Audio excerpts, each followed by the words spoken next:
Good Friday afternoon. It is September 9th, 2016. This is the Brian Gould Show on 444 Radio.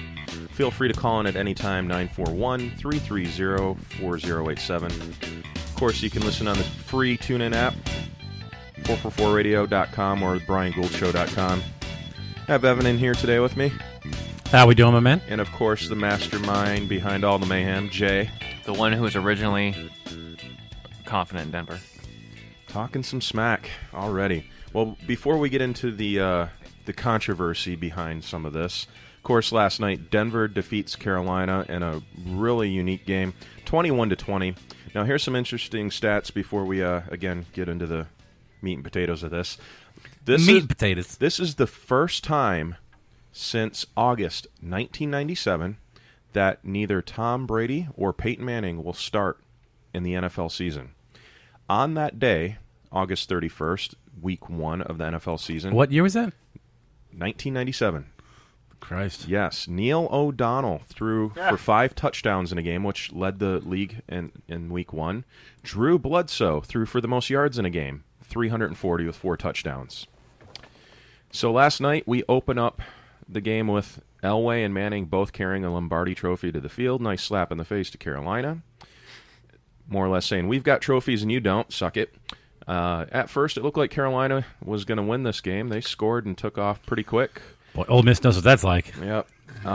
Simeon goes 18 for 26 with 178 yards, 1 touchdown. Anderson and Jonovic both rushed for a touchdown each. Cam, the man, goes 18 for 33, 194 yards. He passes for 1 touchdown and rushes for 1. Now, with that feat last night, guys, he set a record. He got his 44th rushing touchdown, which is a new NFL record for quarterbacks, and also 44 touching rush in his career. He passed Steve Young. Already? He passes Steve Young for both passing and rushing touchdowns. He's not even halfway to how many games it took Steve Young. Exactly. Tim Tebow should have been a quarterback in NFL. Damn it. But the big controversy, TJ Ward throws a helmet-to-helmet hit on Cam with the ref standing right there, no call. Why? Was it that big of a hit, or is it just something that got overlooked because of Cam's size? I don't know. I saw it in a replay at game speed, and I saw it slowed down over and over and over. And I was actually watching it with the sound off, so I didn't even know what the hell was actually going on because it didn't look that bad of a hit, especially at real time. It didn't to me. Do you know what I mean? Right. I can see how that call got missed. Now, was it a straight helmet to helmet? It wasn't like. Or was it just barely? It was the way he was getting tackled. Right. His helmet ended up hitting his helmet as opposed to a helmet to helmet. He was getting squashed already. Right. And he was coming in from the other side. He was getting tackled from behind, and as he was going down, TJ Ward was coming in to tackle. So it's a good call then, not to call it. Yes, but no. In real time, technically, is it a penalty? Yes. Yes. In real time, can you see how the refs missed it? I can. I can. At a certain point, if you can't control your body anymore because now you're either in the air or you're actually already falling, where is the line? Well, where the line's different with quarterbacks. They're porcelain dolls. You can't. I know, but if you're coming in here and then he comes down to meet you and then your helmet hits his, you weren't meaning to hit him there. Where's the line? There's got to be a line, right? There's the argument. Well, there's the line, and then there's also who's at quarterback too, which makes the difference. Unfortunately, if the guy is totally in the air, he has now made the jump to take the guy out, and then the guy changes position. Now, once you're in air, it's not like we're birds. We can't change where we're going to go for the most part. Exactly. And you know what? And looking at it, TJ Ward, as he's making the attempted hit, real speed. It's hard to adjust yourself and adjust your body, but Cam's already getting tackled from behind.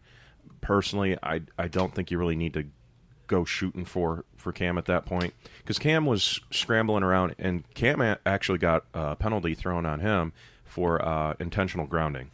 Was there a whistle? Well, for the intentional grounding. No, when he hit him. No. See, and Cam stayed down. Rule number 1, while playing football, you play till the whistle, period. That is grounded to you till the second you start playing football. Agreed. And what happens if he does quick shake it and then because it is Cam Newton. It's not like it's just it's not like it's a non-talented player. This guy does have moves and can do stuff that other people can't. So you continue to play until they blow the whistle. Yeah, but Cam showed you last night, in my opinion. I think he's good. I think he's above average, but I think he's overrated. I still don't think. Well, forget the rating. It's a dude that was defenseless. Here's the hit. Oh, no. Right I was pulling up for Evan. All right. I just meant stat-wise. Okay, you see him scrambling and tackled. Oh, that's no big deal at all. No, you kidding me? Okay, from that angle, no. But watch this here. And Cam stayed down for what, like 8 or 9 minutes? Yeah, he was down for a while. Oh, it's a big hit. Don't get me wrong. And not to mention, Bam. No way. That's fine. Honestly, if you look dropped at it, his shoulder. I was going to say, if you look at it when he goes into the tackle, you can see he's not trying to go helmet to helmet. Cam's coming down as he's going forward, and even more, because he doesn't want to get anything in the eyes, he kind of pulls his head down. He pulls his head down a little bit more, to protect his face, so he doesn't even know where the helmet is at that point. I think that's a good call. He definitely, Ward was not head hunting. It just was unfortunate that Cam, as he was getting tackled, fell into it. Came down onto it. If he gets that charge, I can see it. I wouldn't like it, but I can see it. They're going to find him. You think they're going to find him anyway? No, they will find him. Yeah. I think what's fair is he could have gotten some sort of penalty. But isn't it automatic kicked out? No. I thought if it's a helmet down, it's automatic kicked out of the game. If it's referee's discretion. Yeah, if it was malicious, like, hey, I'm taking this dude's head off, yeah, you're gonzo. But, I mean, something... But then again, it wouldn't have mattered because if Ward would have been called for a penalty and Cam already got intentional grounding... It doesn't matter. It's offsetting penalties. Right. One doesn't precede the other. So, unfortunate that Cam took that hit, and he took the media questions after the show, or after it's football. People are going to get hit. Yeah, and I think that's I'm absolutely fine with him not getting penalized for that. That's fine.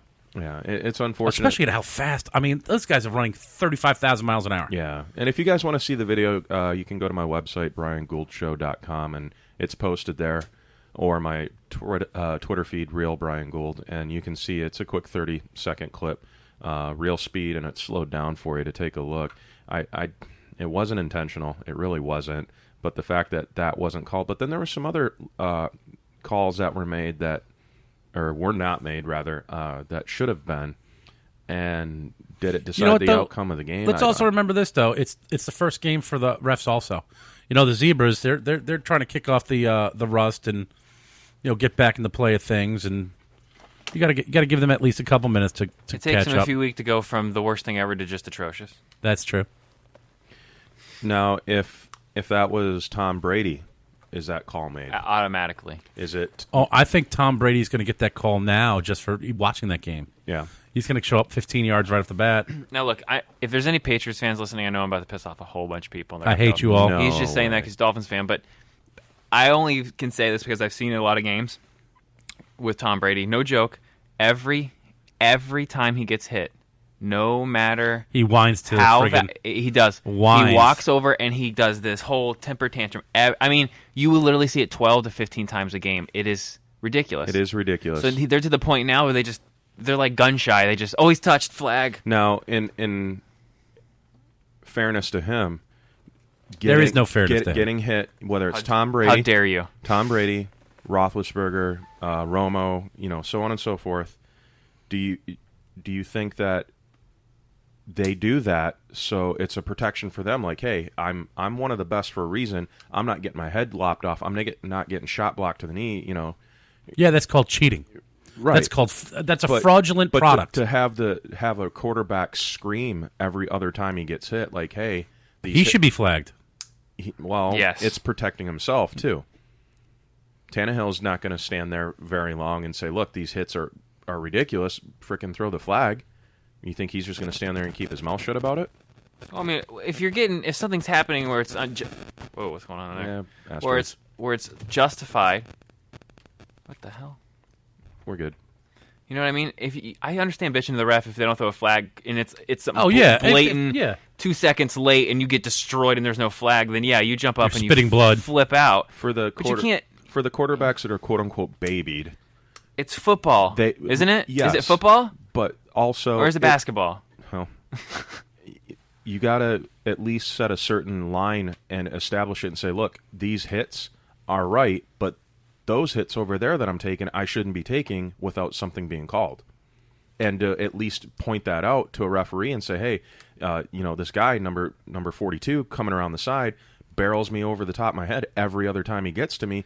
Keep an eye out for it. Cam said it best in the interview. He said, I told him to look out for it. He goes, that's what we're supposed to do. We tell the refs to look out for it, and that's what I did.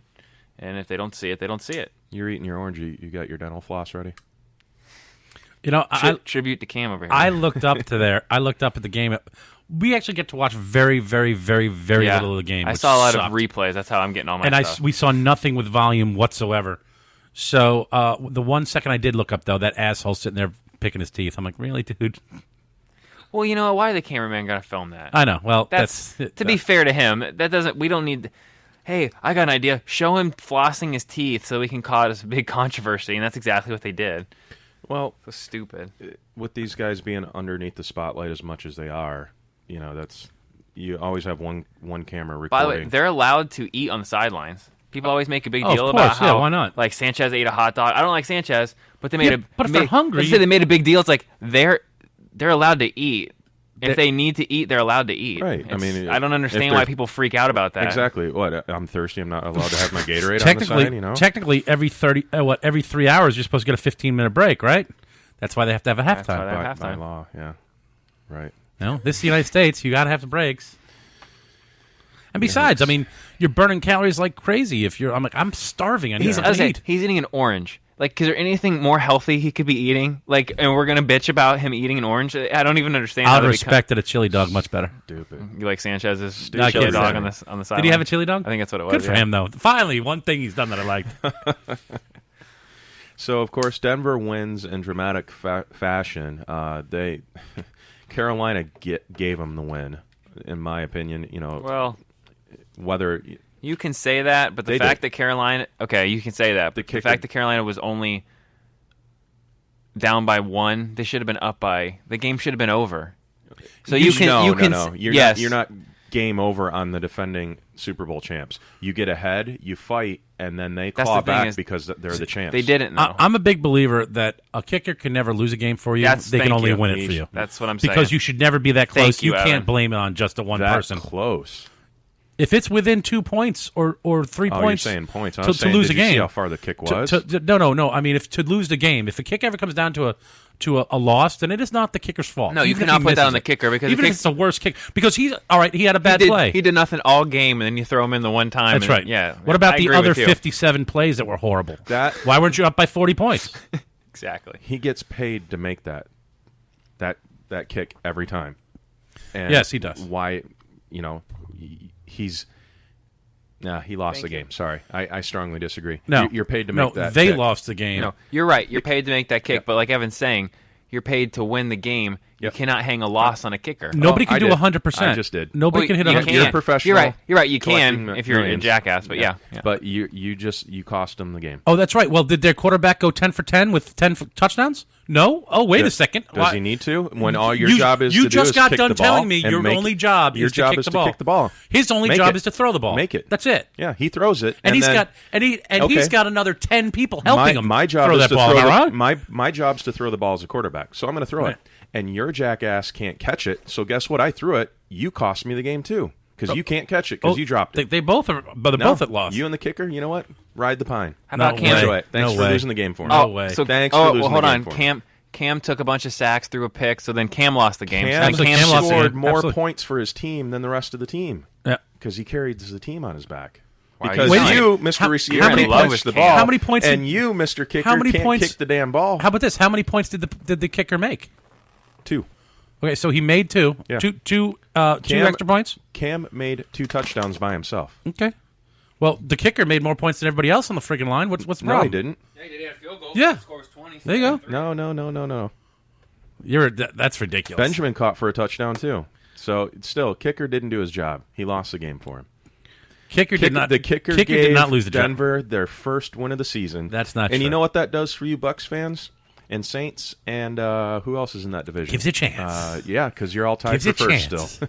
And Atlanta, the Bucks, the Saints, and the Falcons. Guess what? You're all tied for first. The entire rest of the division is all tied. Is for losing first. to Denver. Everybody else is losing to Denver at this point. I think it's funny you say how the kicker's to blame, but Cam scored a bunch of points. The kicker, 2 extra points. That's two field goals. That would be 8. That's 8. So he attributed 8. Cam 12.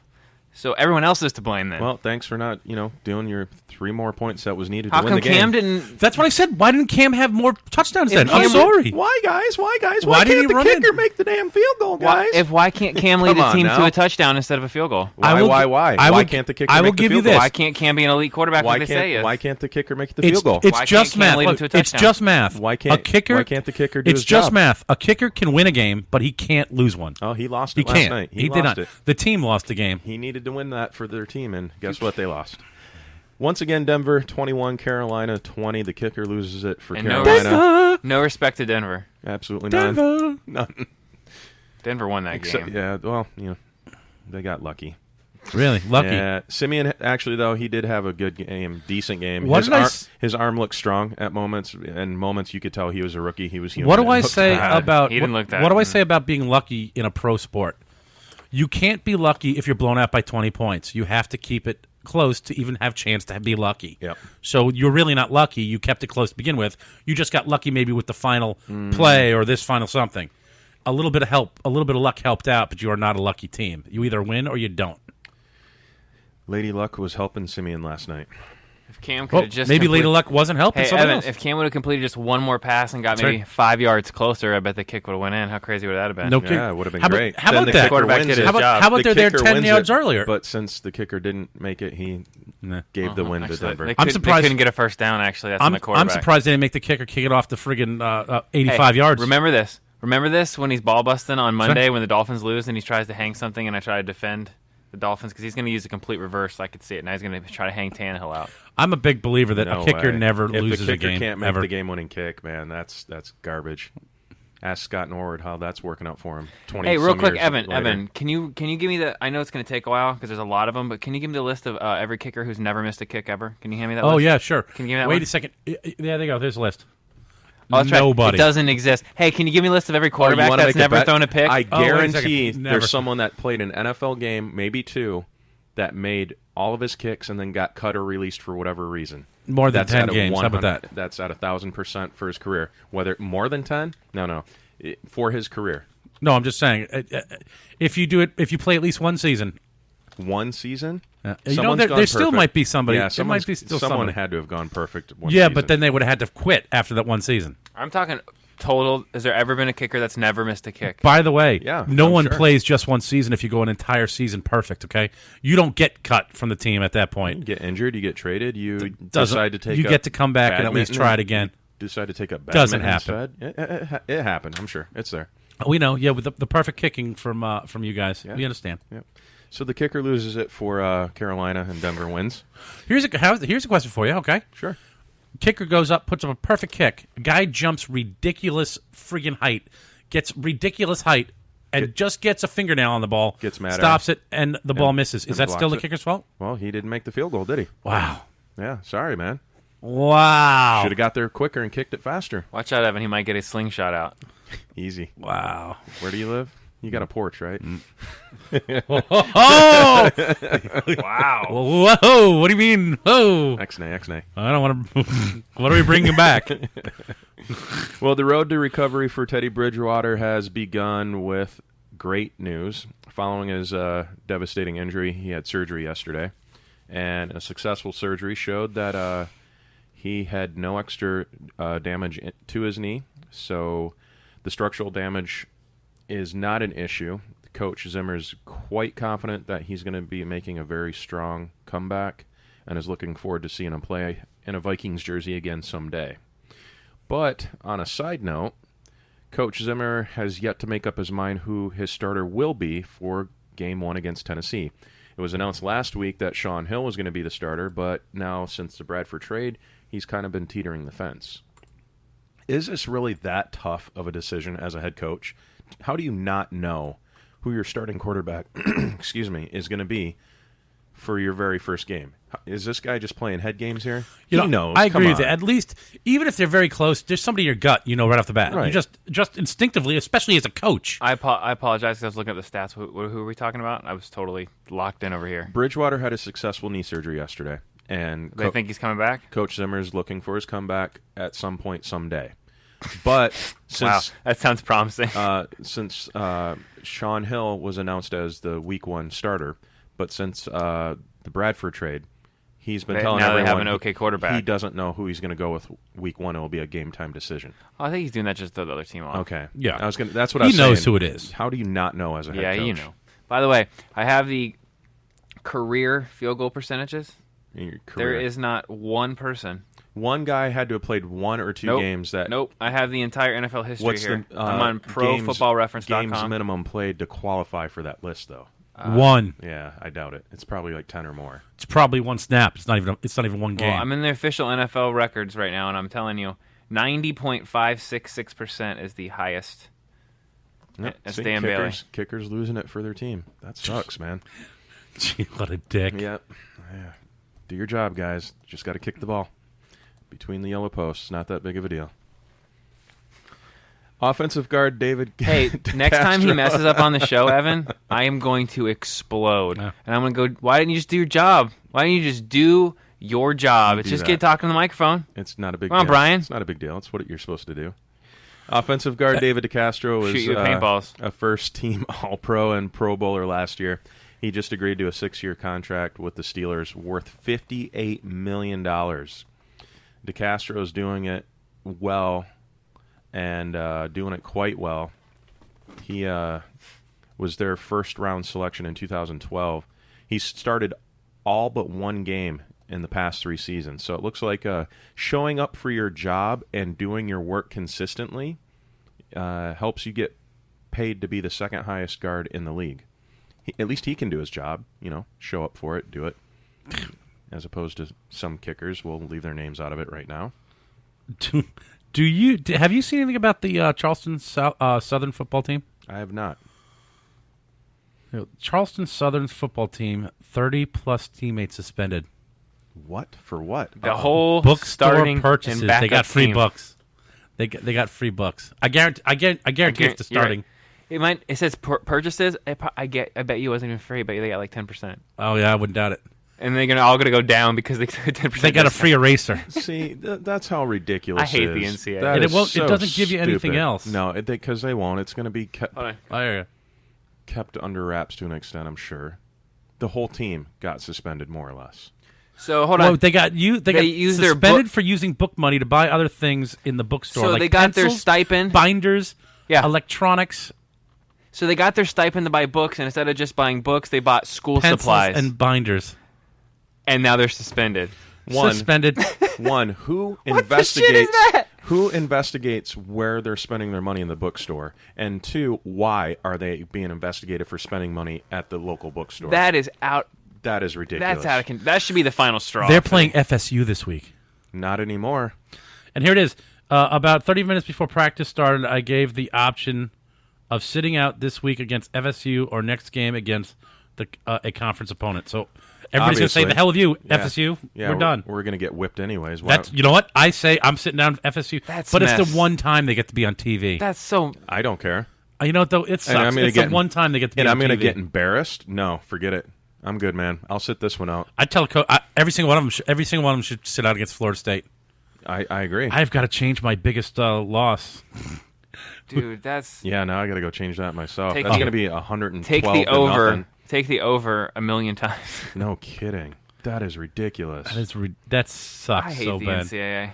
You got all these asshole kids that get away with all this stuff, and then you got a bunch of kids who are just trying to do what they're supposed to be doing and suspended for ridiculous. If it would have said kids take book money and buy drugs. How about this? Kids steal pencils from store. Okay.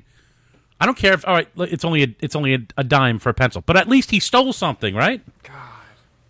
Oh, man. Absolutely ridiculous. That The NCAA needs to be investigated. They need to be disbanded. Like I said, who's following up with where they're spending their money at the bookstore, and let alone why? If they, if they're given $300 for books and they go in there, we spent it all in the bookstore. If the kid buys $2, if you're in the store, right? What the hell? Thank you. On campus, if the kid buys his 5 books that he needs and then spends the other $150 on frickin' Coca-Cola, Twix, and bags of chips, nope, who you're cares? Suspended. Nope, you're done. Oh, Sorry. I know, that's so stupid. Holy cow, man! I can't comprehend that, and how no one's up in arms about that. It's one thing to debate about paying the players. But it's another thing. Like, this is just stupid. It's beyond stupid. There's not even words for it. That's ridiculous. And I wonder, they didn't even get a discount.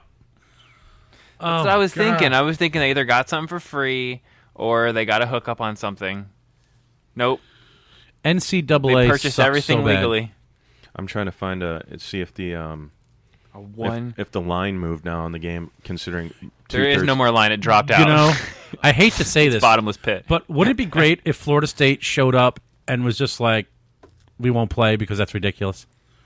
I mean, obviously, or maybe do that. Or maybe the coach says, once it's like 40. I'm serious. Like, we're not going to put 70 or 80 points on them. Yeah. Let's back the throttle off. We'll be playing third stringers on a Division I AA. I mean, come on. Do they even have enough to really form a full team? Now you're going to have have well, yeah, I guess you do. They're going to make some. They're going to make some of them play because they have to take the game now or the week after. Well, in a college game, you have 63 people, right? College team. 60 something, yeah. 65. 65, I think. So they'll be able to play. Well, I think the coach probably makes some of them sit this week and some of them sit next week. I mean that. No, he says that he gave everybody. There are. Where we go? He said right here. Why is Florida State playing in Orlando again? What's going on with that? I sat 16 players the first 2 weeks. Oh, he's splitting it up. There you go. And now it's up to the others, the seniors and juniors, who will determine if they stay themselves. So, he's splitting it up, though. That's smart. That's what I thought. Yeah, I was going to say, there's just no way you can play. That poor coach. That sucks, Coach, man. I say sit them all at once. Sit them all at once. Sit them all at once. Take the thumping. Tell the guys, hey, look, I'm going to try some people at different spots. Hey, let's have some fun today. Like, so go tell. Who cares? Go talk You're on TV. Go talk to Jimbo Fisher and be like, look, you're going to be playing third stringers on a Division I AA. Like, or what if they just say, the hell with it, we're just going to forfeit. We're done. Okay. You could do that. That way you don't have to worry about anybody getting hurt.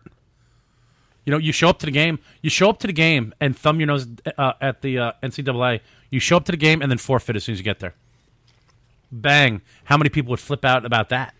I paid for these tickets. I'm sure sanctions and fines would come down, and at that point, if you're College of Charleston, correct? Mm-hmm. Yeah, you don't care. I don't even think you would, because you'd make the argument. I'm sorry, it's dangerous to play these guys with none of my starters. My other guys are going to be murdered. It's a risk. That's a legitimate risk. I would bring everybody out there. How is that not a risk? I agree with you 100%. I'd have everybody spend all their money, and then go, sorry, guys, nope, we're not doing it. They're probably going to have to play some redshirt freshmen. Oh, but people that weren't supposed to play. You're going to ruin seasons. You're going to ruin seasons. You're going to ruin somebody's whole education. Over pencils. Forfeit. I'd forfeit it. But I would not forfeit it until we walked out. I'd have everybody dressed. I'd have everybody ready to go. I'd wait for the fireworks to go off. I want to spend the extra money. I go farther. Coin toss. Would you like to receive? And then you win the receive. Receive or kick? Neither. We forfeit. Everybody lined up, and a zebra. Well, we quit. We forfeit for the good of the students. That would be awesome. Unreal. That would be awesome. No one gets hurt. Florida State game is going to be Florida State so still bad. gets its win, but then it doesn't matter at all. That's true. It would so hurt Florida State. Oh, this would be the perfect. Brian, do you know the line on that game? I'm trying to find it 10 right trillion. now. They probably don't have it at this point. It's not on most of the sports books that I'm looking at right now. It's gone, and rightfully so. I don't know how you put a number on that at this point. I mean, you'd have to give Florida State 60 points, like at least. Yeah, to be fair. That's why I'm quiet here. I'm trying to look. I'll look up on Bovada. I'm looking too. That's just that's so crap. Yeah, I got you. I'll look. Okay, yeah. That totally blindsided me. That's horrible. Ooh, Let's see. Buy Southern football tickets on StubHub. Sell tickets. Yeah, no kidding. Sell. Yeah, give them away. Wow. Well, you know what, guys? Let's take a quick break. We'll try to see if we can find that line. It's about that time anyways. When we get back, we'll talk some NCAA football preview here and some other news as well. This is the Brian Gould Show. We'll be right back.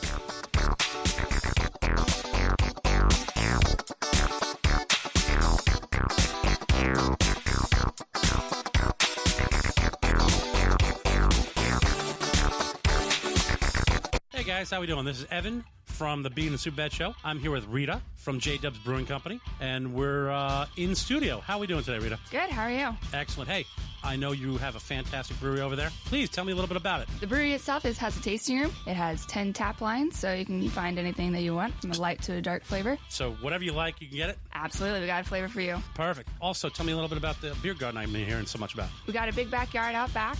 We're kid-friendly. We're dog-friendly, so you can come bring your family and friends and just have a good time, play some games, and drink some beer. Excellent. And then you guys got food? Absolutely. We got food trucks every day around 5 o'clock.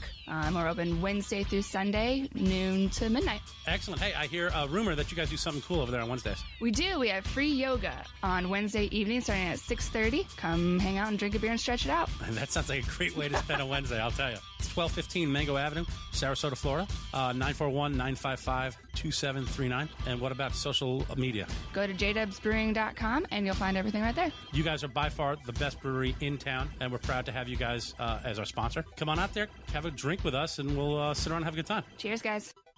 Hey, this is Paulie from the BS Show. When I'm out and about, having too many, it happens to us all, there's only one cab service I call. It's my ride. 941-400-6606. No more 3-time surcharges. No more drivers that don't speak English, don't know where you're going. They pick you up, they take you home safely, clean cars. They're professionals. They know exactly what they're doing.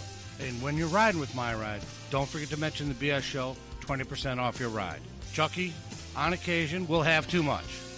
Not me, Paul. These guys are the best. They're what you want to call. They will take care of you. 941-400-6606. My Ride. It's not your ride. It's not his ride. My ride. It's my ride. So, Evan, you want to make the other announcement? I know you're excited and happy. We do have a fantastic new sponsor, absolutely. We are now very lucky to have Rico's Pizza as a sponsor for us. 6547 Gateway Avenue in Gulf Cape. They're open from 11 a.m. to 10 p.m., 7 days a week. They've been there 17 years. Jump anywhere. Online, ricospizza2go.com. Give them a phone call at 941-922-9604. We did find out today that you mentioned the 444 Radio or the BS Show from 444 Radio. You will get 20% off your tab. Give them a phone call, guys, 941-922-9604 or ricospizza2go.com. Hello, this is Captain Sherman of Paradise Boat Tours, and if you're looking for a great adventure on our beautiful local waters, then we are the boat tour for you. Check out our website at seadolphins.com. We leave 7 days a week from Bradenton Beach Pier on beautiful Anna Maria Island.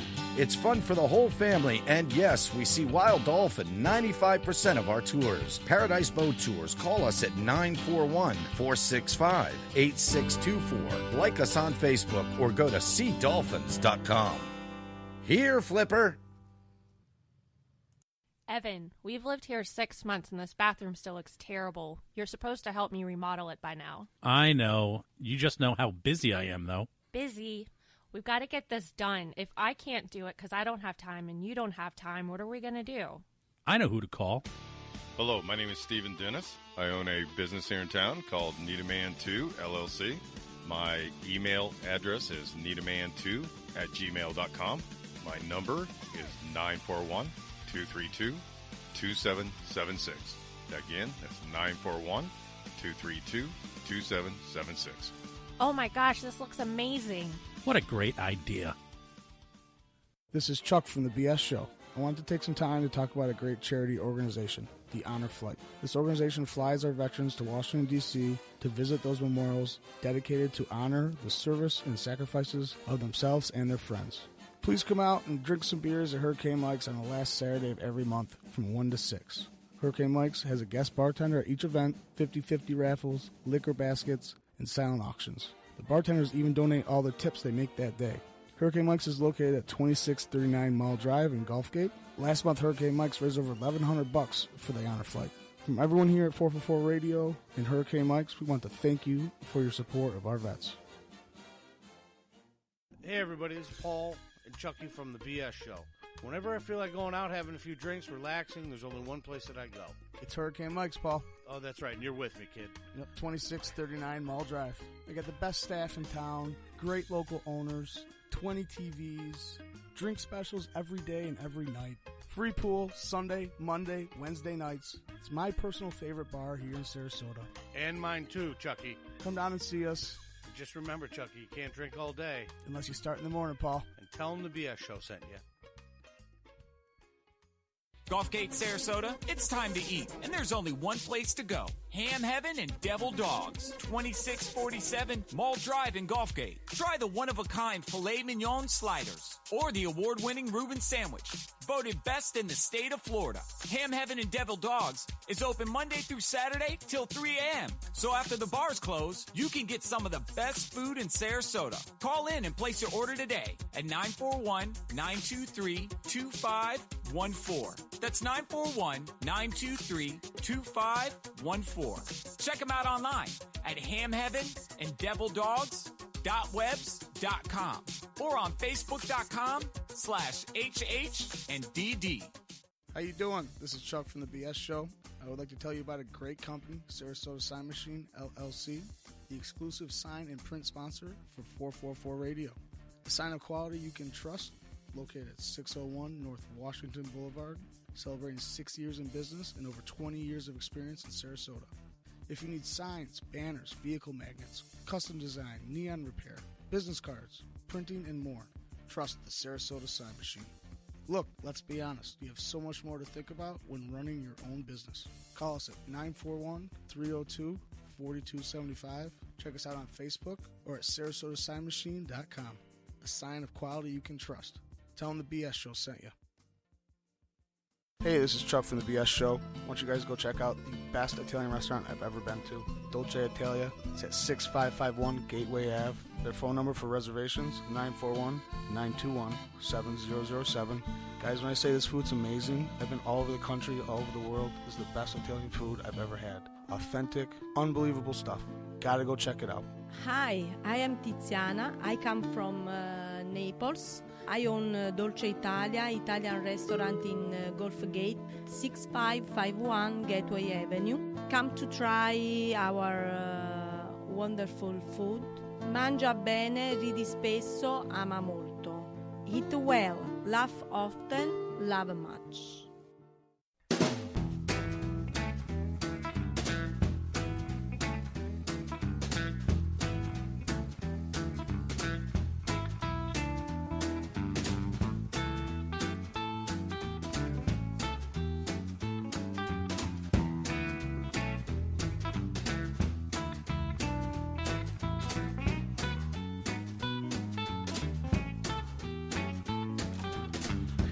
Good Friday afternoon. This is the Brian Gould It's Good Show. Friday?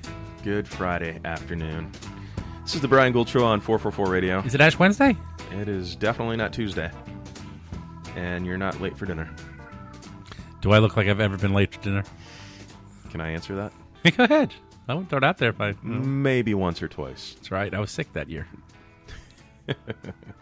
Well, before we jump into some college football, we got some other news here to talk about.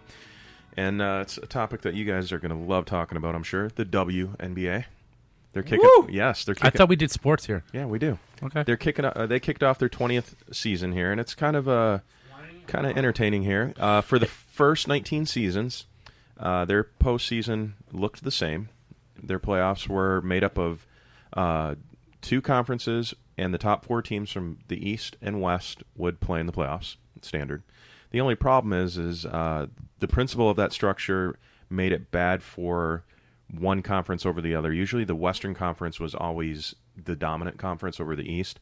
Therefore, there was 2 teams always outside looking in. The West would have their teams would have more wins than the Eastern Conference, and still wouldn't be able to go. And still not be able to go.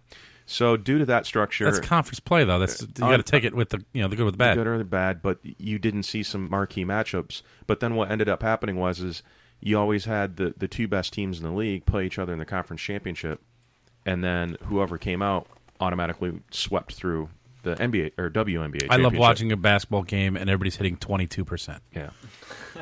So Shaq looks good in the WNBA. What the WNBA did, which I had kind of mixed. Is lied to people and told them that it was an NBA game, so people showed up. Yeah, no.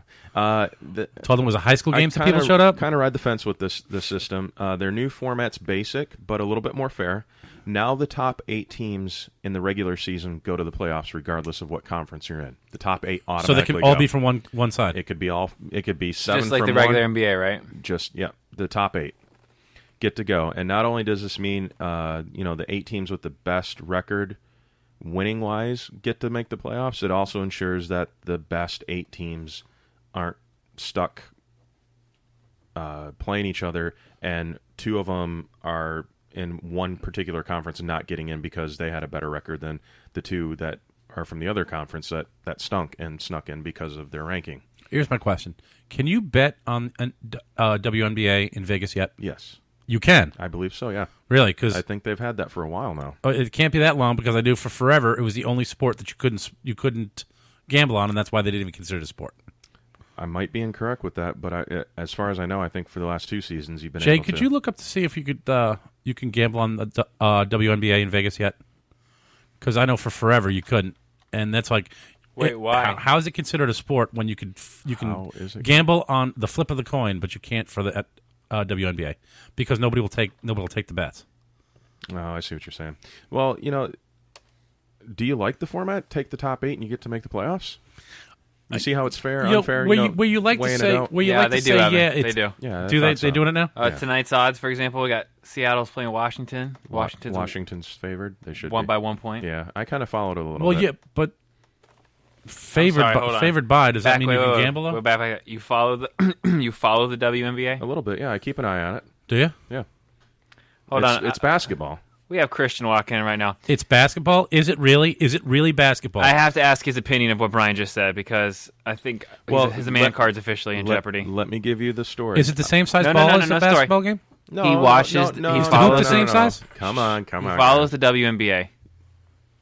He just admitted that on air. A little bit. I have the audio. I will have the audio forever. I keep an eye on it. Yes, a little bit. I pay attention to what they do over there. Now, his temples are throbbing. He's going to kill you. Now, my real question is just a real question. Do you swallow? Is that what you do there?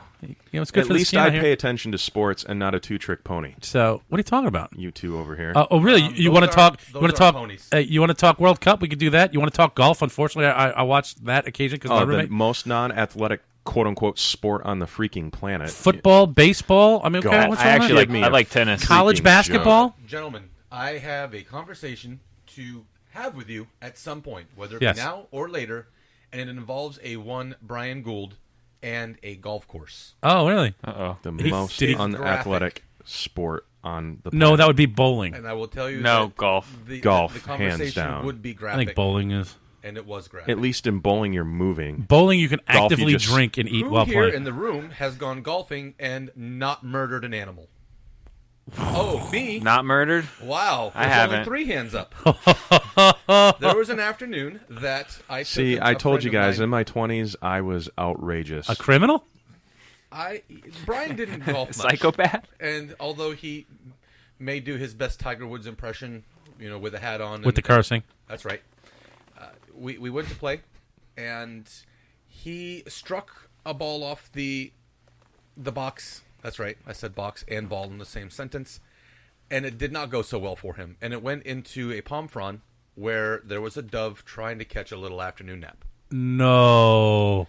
The luck that this animal had was horrible. And That's as peace, baby. That's peace incarnate. It's taking a nap, and in comes it took a nap, right? this Titleist and breaks its neck.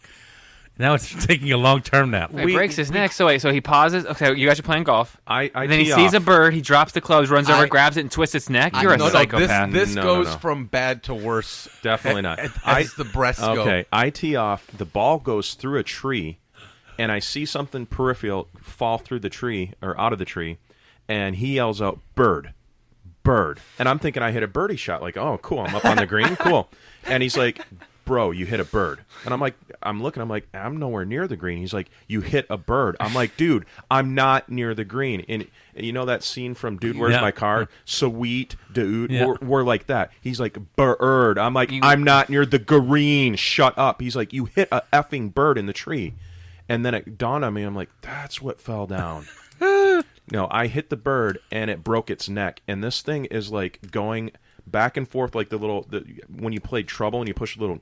Oh, so it's still alive? It's fluttering. Still alive, and fluttering. It's trying to tell itself that it's not going to die and its neck is not broken. No, I'm telling myself it's not going to die. The body's trying to move, but the head is not with going the body, anywhere. No. and it's all going to be bad. And Brian is You're a really murderer. thinking that, man, it's going to be okay. This is what we come to. Curly from the Three Stooges, when he's on his side running around in a circle, that's what this thing's We doing. get in the cart Oh to my leave, gosh. and Brian comes under the thought that, you know what? This horseshoes around to 2 other holes. So if this bird is still writhing in pain and paralyzed, by the time we come back through, finish him. You got to take it out. So we come back around. There's the bird still pulling a 2 holes later? 2 holes later. Yeah. 2 holes later? I somehow it may have been the styrofoam cup full of Jameson that I was drinking. Did you let the and bird that he was drink drinking. into his oblivion?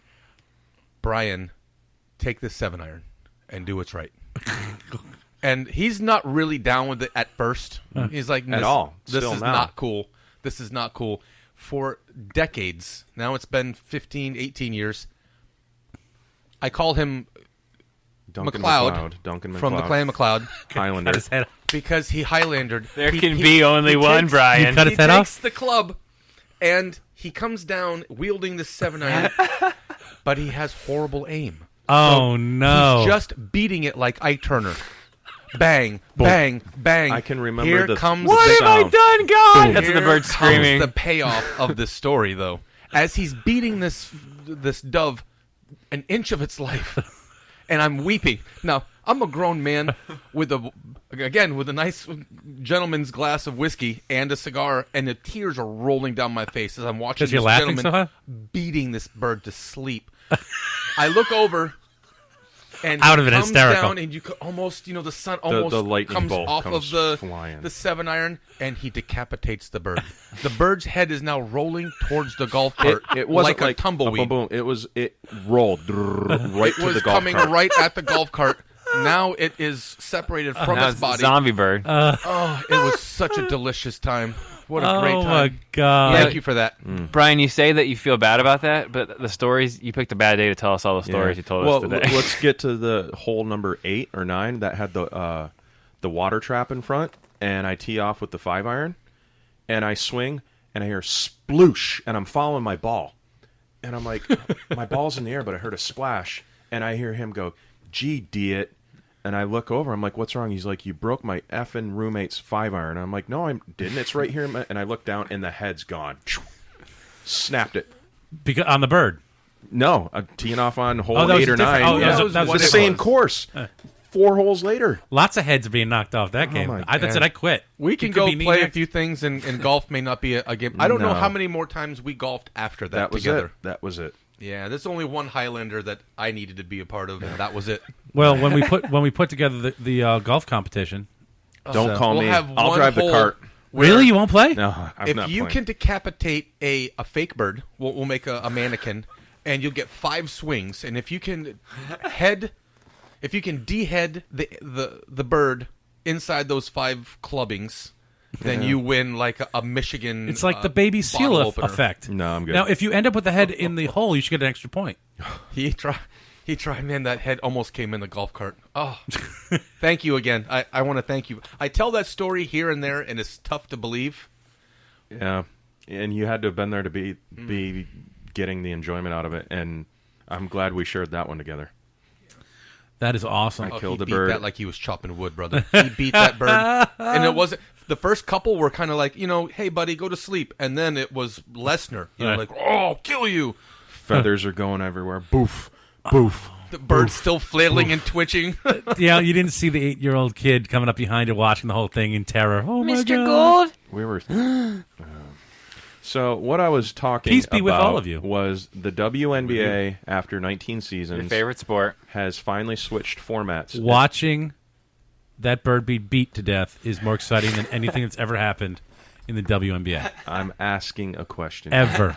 Just give me like 10 seconds. All right, go ahead. So East and West, Ever. they take the top 4 from the East and West. West has been dominating for 16 out of the last 19 seasons. 2 teams get left out every year. So instead of taking the top 4, they're doing the top 8, regardless of the conference, and then seeding that way and then playing to the championship. Do you like that format? Is that fair? Makes it an even playing field. They only play 34 games in the season. Do you know who knows the second baseman's jersey number in a Little League team? The mom. Yeah. And that's all. And Brian. Yeah. The WNBA, So? Great. It's a great platform. I just hit a they bunch lose of- money at they don't make any money on tickets. Your cup of Haterade's close to the edge of the table. You might want to push it forward. Well, I'll tell you what. I'll push it towards you, and then you can hand that out like a vendor at those games because you're the only one in the building that isn't dribbling a ball. Well, I'm the only one that cares right now. Here's it doesn't matter if it's That's why 8 or it's 12 Brian teams. Gould Sports. It's not a big deal. Hey, no. Here's get to the real question. Is it fair? Is that okay to do it for any sport? And I think your problem is I think that's what you generally want to do. I think initially you say, "Oh, that's the fair way to do it," but there's lots of teams that don't have the same budget that other teams do. They Do you know what they make? Do you know what the $9.50 an hour. Do you know the answer to my question? A tuna that I sandwich asked and you? a spring water. I heard Well, there's no FPW answer. is going to buy the WNBA. Yes, I believe that's right. That's very plausible. Yeah. Actually, it probably really is. We could probably afford to buy the WNBA. Next, you're going to Easy. tell me the LFL's not fun to watch either? The Legendary Football League? That's better than Legendary? Yeah. Well, I've never seen it. Well, also known as the Lingerie Football League. I've never seen watched that a either. game. What is wrong with you guys? You don't. I know. You're not sports guys. I guess That's not. okay. Huh? Two trick ponies. I would definitely It's okay. I would definitely watch. Are they still in bikinis? Yeah. Are they in bikinis or are they in sports? Sports. That's not a real sport. Bikinis. They play 4 times a year. Give me a break. They play 7. Oh, is it up to 7 Okay, now? 7. Wait a second. Do you remember See? the Bud Bowl? That's almost as many times. They play almost as There you many go. times as that. You guys are killing me. And that was just during the Super Bowl. Sports, huh? But what does the WNBA do for you, though? I mean, what do you find so enjoyable about it? And that's not a facetious comment. Well, that's, they that's still a real keep question. they keep basketball relevant Chicks that look like dudes, turn 'em on. for women at a professional level because before it's just college and everyone loves to follow college basketball and even when the I do. I love college basketball. March Madness comes, even the women's do very, very well. And a lot of great women players didn't have that next step, and now they do. Cheryl Swoops is being inducted into they did. the Basketball Hall of They have Fame. another step. They just got done with college. They can go to work like everybody else. Oh, you're such a And they know bitch. this going forward, that whether you're playing volleyball or lacrosse or soccer, But now they have their own sport for 20 years now and have been very well. The making fourth- $40,000 a year. Who cares? But it's the next level for something that they love to It's do. the last level for It's- them as well. but- Let them right, enjoy it. But it's a career. It's their Okay. career. Yeah. So Now- Cheryl Swoops is going to the Hall of Fame this weekend. She joins Shaq, Allen Iverson, Yao Ming, and Tom Izzo to be inducted into the Hall of Fame as a basketball Now, player. is it Hall of Fame Yao for Ming? anybody? Doesn't matter who you are? Basketball Hall of Fame. There's Yao no Ming men's or is in the women's? Basketball Hall of Fame? Naismith Hall of Fame tonight. For what? Tonight No. it kicks off at 6:30 on NBA TV. I have a question. Basketball Hall of Fame. Yeah. What did Yao Ming do to get in the Basketball Hall of Fame? He played basketball for 20-some I seasons. like- he doesn't I liked deserve Yao the Hall Ming. of Fame, though. But Hall he of had- Fame? He had General Hall of Fame, basketball, not NBA. Right. He had a decent NBA career, but in China, with you. he's got tons and tons of records. Hasselhoff is popular in 'cause Germany. he's a Doesn't little- make Oh him my a great. gosh, you 'Cause he's guys a are level- horrible. No, He's the tallest person in China. That's kind of unfair. Oh, really? We just talked about Shaq. I just bitched about that for days, and you're like, no problem. He's awesome. It doesn't matter if you're the I said tallest that? person. I don't No. think I said that, but okay. So I like. Anyways. Did you not like Yao Ming at all? It's a profession that No, he was- women have I like for the next level after college. Here's my issue, with And the- it's recognized. Here's my real issue with the WNBA. By you. Okay, the real issue with the WNBA is they're all. You've got 1% that are very good. The rest are all mediocre to crap. Well, there's... Now, and then you've got other leagues like women's professional soccer, which was the United States women's soccer was the best in the world. Yeah. And they kicked ass, and they are not there anymore because they dissolved. But them. there's a next level for them to go Brian, to. do you Yeah, the feel Olympics. that they're not getting their just desserts? I mean, are they not getting the credit or the accolades or the end payday? You want the answer to that question? I do. All three of you look in the mirror. Mm-hmm. because of the reactions that you guys give. You don't look at it, oh, it's women playing basketball. Who cares? It's a professional sport. Oh, yeah, Men or women. That's not. Sorry. I think maybe you're taking it the wrong way. It's not just they're girls playing basketball. The balls are smaller. The talent's not as good. No. They all are great athletes. Okay, rarely though. I mean, those girls that play basketball know how to play the game. It's not entertaining for you, at least for me. I'll speak for myself.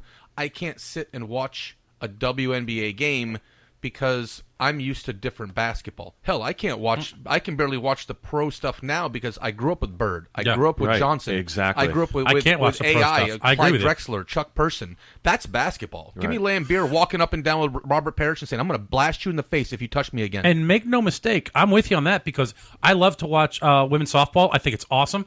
But that's because those are softball rules. They're not playing baseball at different rules. Right. It's something different but they know that's that intriguing. If they drew a bigger crowd, if the sport became bigger, then their checks become bigger. Right. But don't, when what was the girl from Baylor, Greer, or whatever her name is, and she was, as soon as she finished her championship game, she's like, hey, I'm gay and I'm going to the NBA, WNBA, and don't look for something, don't make it bigger than it is for yourself. I mean, don't try to hype it up like it's going to be a monster birthday That's party why when it's I hate, just a couple friends I getting hate together. the All-Star stuff. Really? You're going to put women on the team with that? Are you kidding me?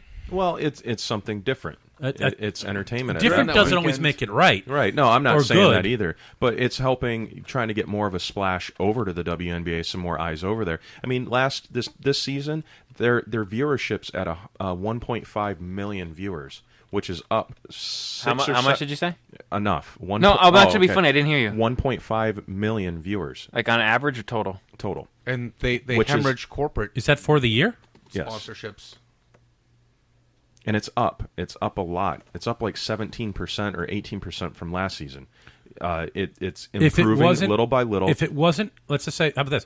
If it wasn't women and it was just a different league for guys, would they still have that around? Would they allow that to be there if it was them? Tell me. So isn't that sexist in itself? Name 5 players in the D League. And the house goes quiet. Yeah, because I can tell you. And those guys are great. Those guys are the minor league of the NBA, but I don't know them and you don't know them because it's not relevant and it's not on TV. It's not sexy. You're not buying tickets to it. I'm going to watch a high school basketball game before I drive to Tampa and watch a D-League game.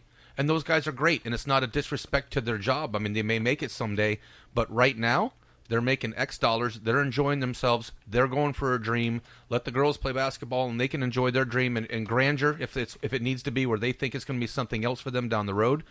I'm not going to spend $60 for a ticket to go watch a girl dribble a basketball up and down when I can go spend that money at a different venue. Right, but getting back to the whole principle of this was the format of the playoffs changing because the Western Conference has been dominant for just so long, and the 2 top teams always met each other in the Western Conference Finals, and then whoever won beat the East in a sweep year in and year out. Though, I don't have... So they make it I can the top 8. I can see it either way, but you know what? It's divisional, and that's just the way it is, and sometimes, you got to step up and beat the bigger player, and so that's what the East has to do. It's your league. You can do with it as you will. If you want to expand it to more teams, then have at it. Well, they're going to take the top 8 and do that. I was just trying to get feedback if you guys liked the format. Now that's interesting. Now they're going to take the top 8 because they're the better players, right? Better teams. The top 8, right, 1 through 8, right? As opposed to where it would be the Western Conference would have 4 really good teams, and then 5 and 6 had better records than 3 and 4 in the Eastern Conference. But isn't that, and was on the outside looking in like, dude, we won 8 more games than the other teams. Isn't that how the NBA does it though with their 8s? That whole the whole way they want to do that, pretty much that talks to me about what the NBA, the WNBA is as a whole. There's only 2 good teams in the whole damn thing. Everybody else is mediocre at best. Mm-hmm. And even in their league, they say, we want to get away from you guys. You guys suck so bad. So even in their own league, they're saying, you guys are so horrible, we don't want you to be able to play the end of the year. With the format that they had the first 19 seasons. Now it's the top 8 go regardless, which I think is pretty cool. Yeah. I mean, it's not traditional. It's not something that's rooted in... Now, does the winner of the East get to go at all? If you're in the top 8. Oh, so even if you're the winner of your division, you might not go? Right. You have to finish in the top 8. So yeah, chances are the top in the East, the top 2 or maybe even 3 will make the top 8. Right. It's very likely that'll happen. But like I said, though, Cheryl Swoops will become the 4th WNBA player enshrined in the Naismith Basketball Hall of Fame tonight, 6:30 on NBA TV. She joins Shaq, Iverson Yao, Tom Izzo, and a few others. Now here's the, you just got done telling me how great Shaq is, and it's amazing he's going in. You think she's Shaq worthy? For the WNBA, absolutely. Because listen. The WNBA, when they first started, she was part of the Houston Comets, right? And they did a 4-peat. They annihilated everybody. So yeah, she was. And that's where I was going to go with that too. She's iconic for women's basketball. Lobo, Cheryl Swoops. I mean, that league started off with right after the founding fathers or the founding mothers.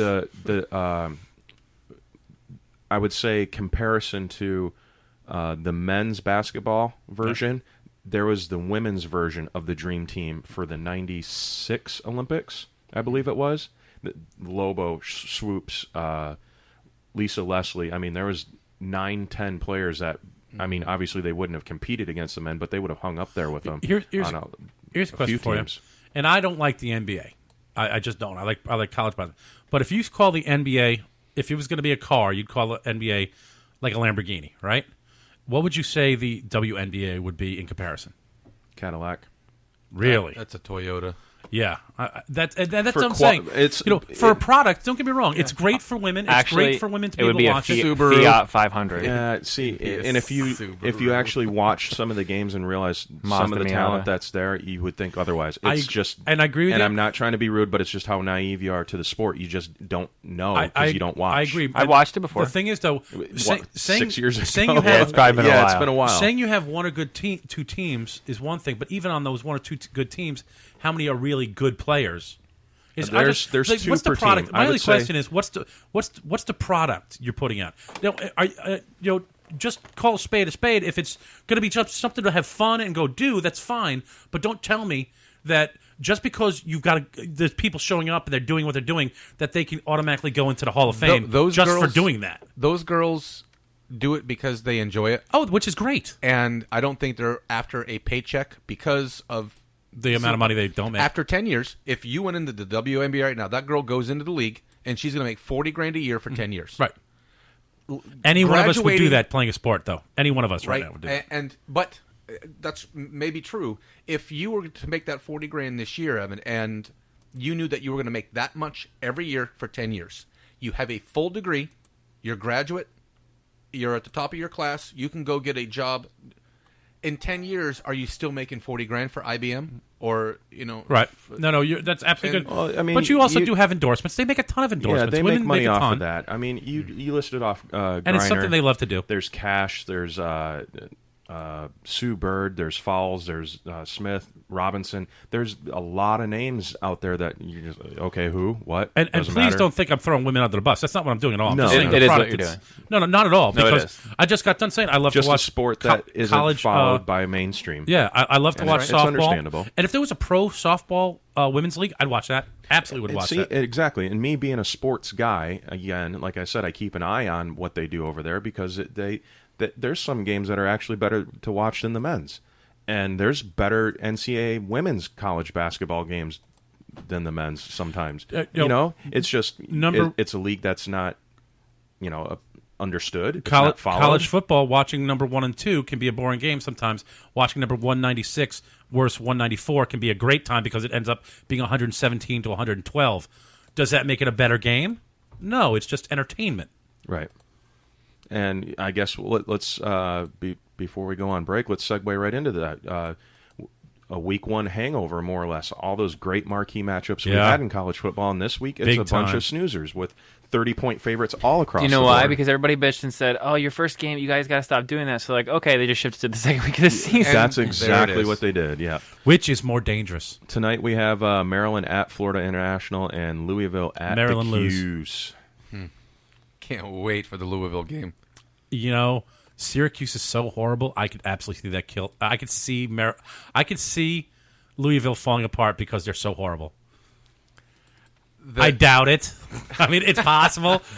They probably win by 40 points, but I could see all hell breaking loose. When we get back from break, we're going to pick apart the top 25 games. This is the Brian Gould Show. We'll be right back.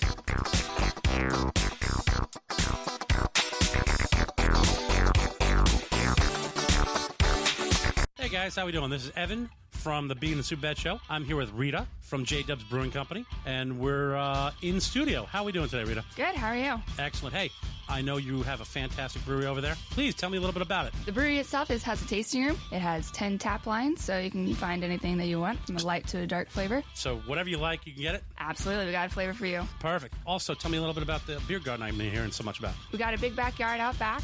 We're kid-friendly, we're dog-friendly, so you can come bring your family and friends and just have a good time, play some games, and drink some beer. Excellent. And then you guys got food?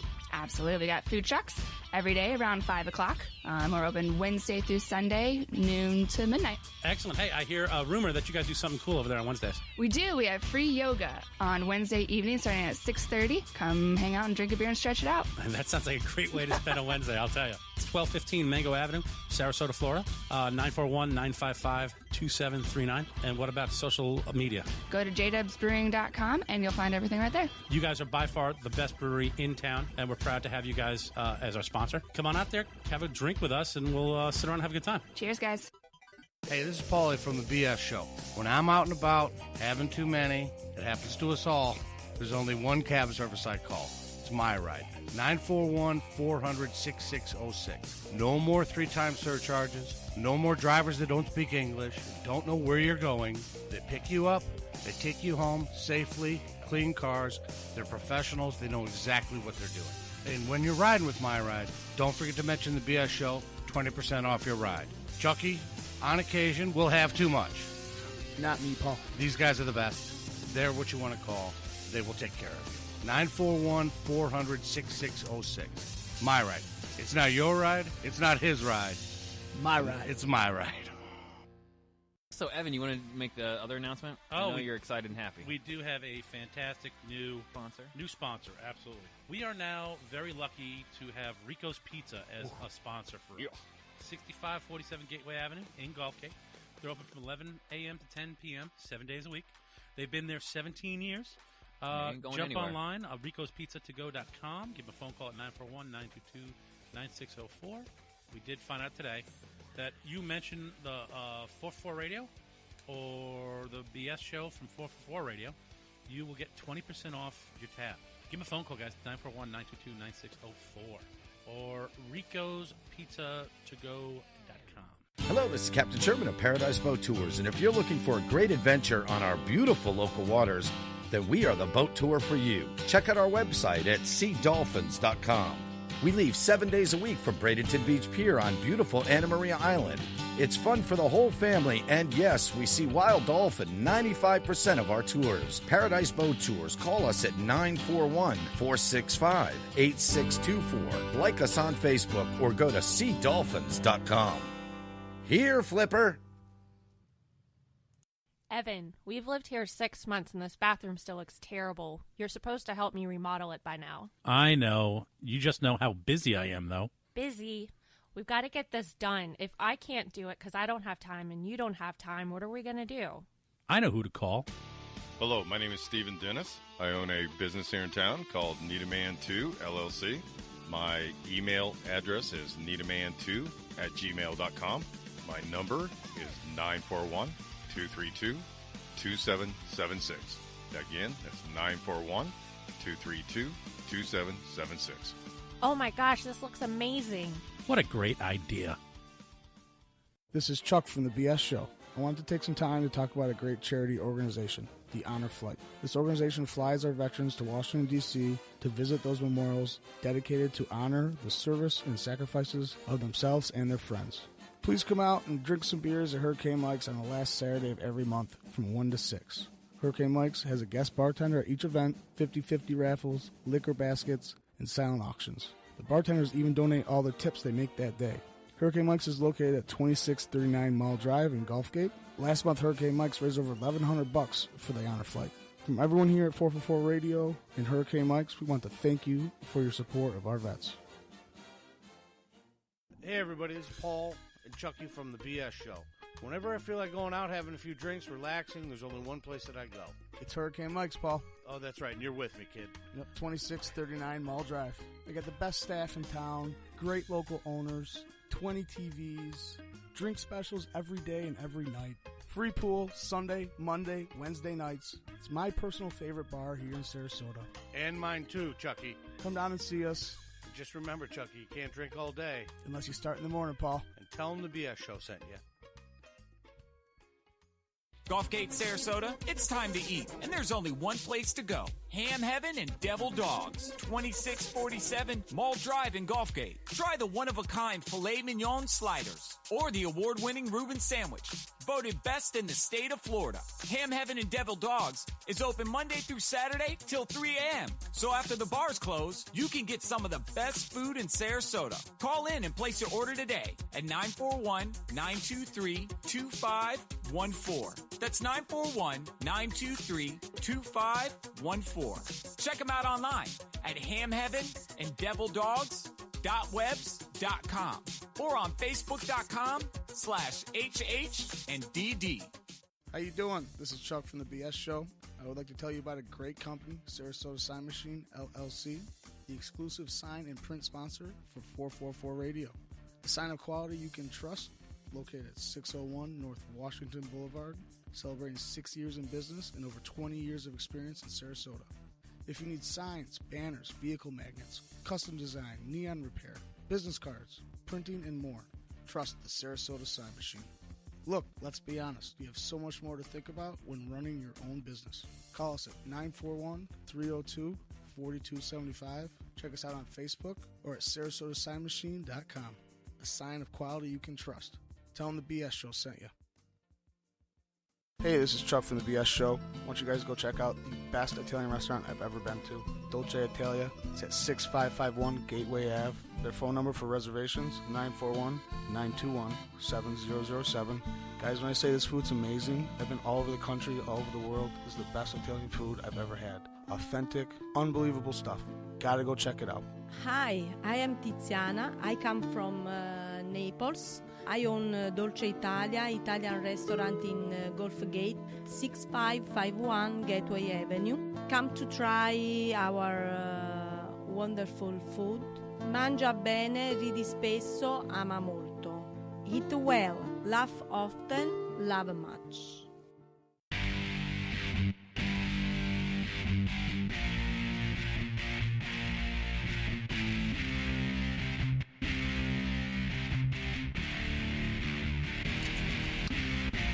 Good Friday afternoon. This is the Brian Gould Show on 444 Radio for all you non-WNBA haters.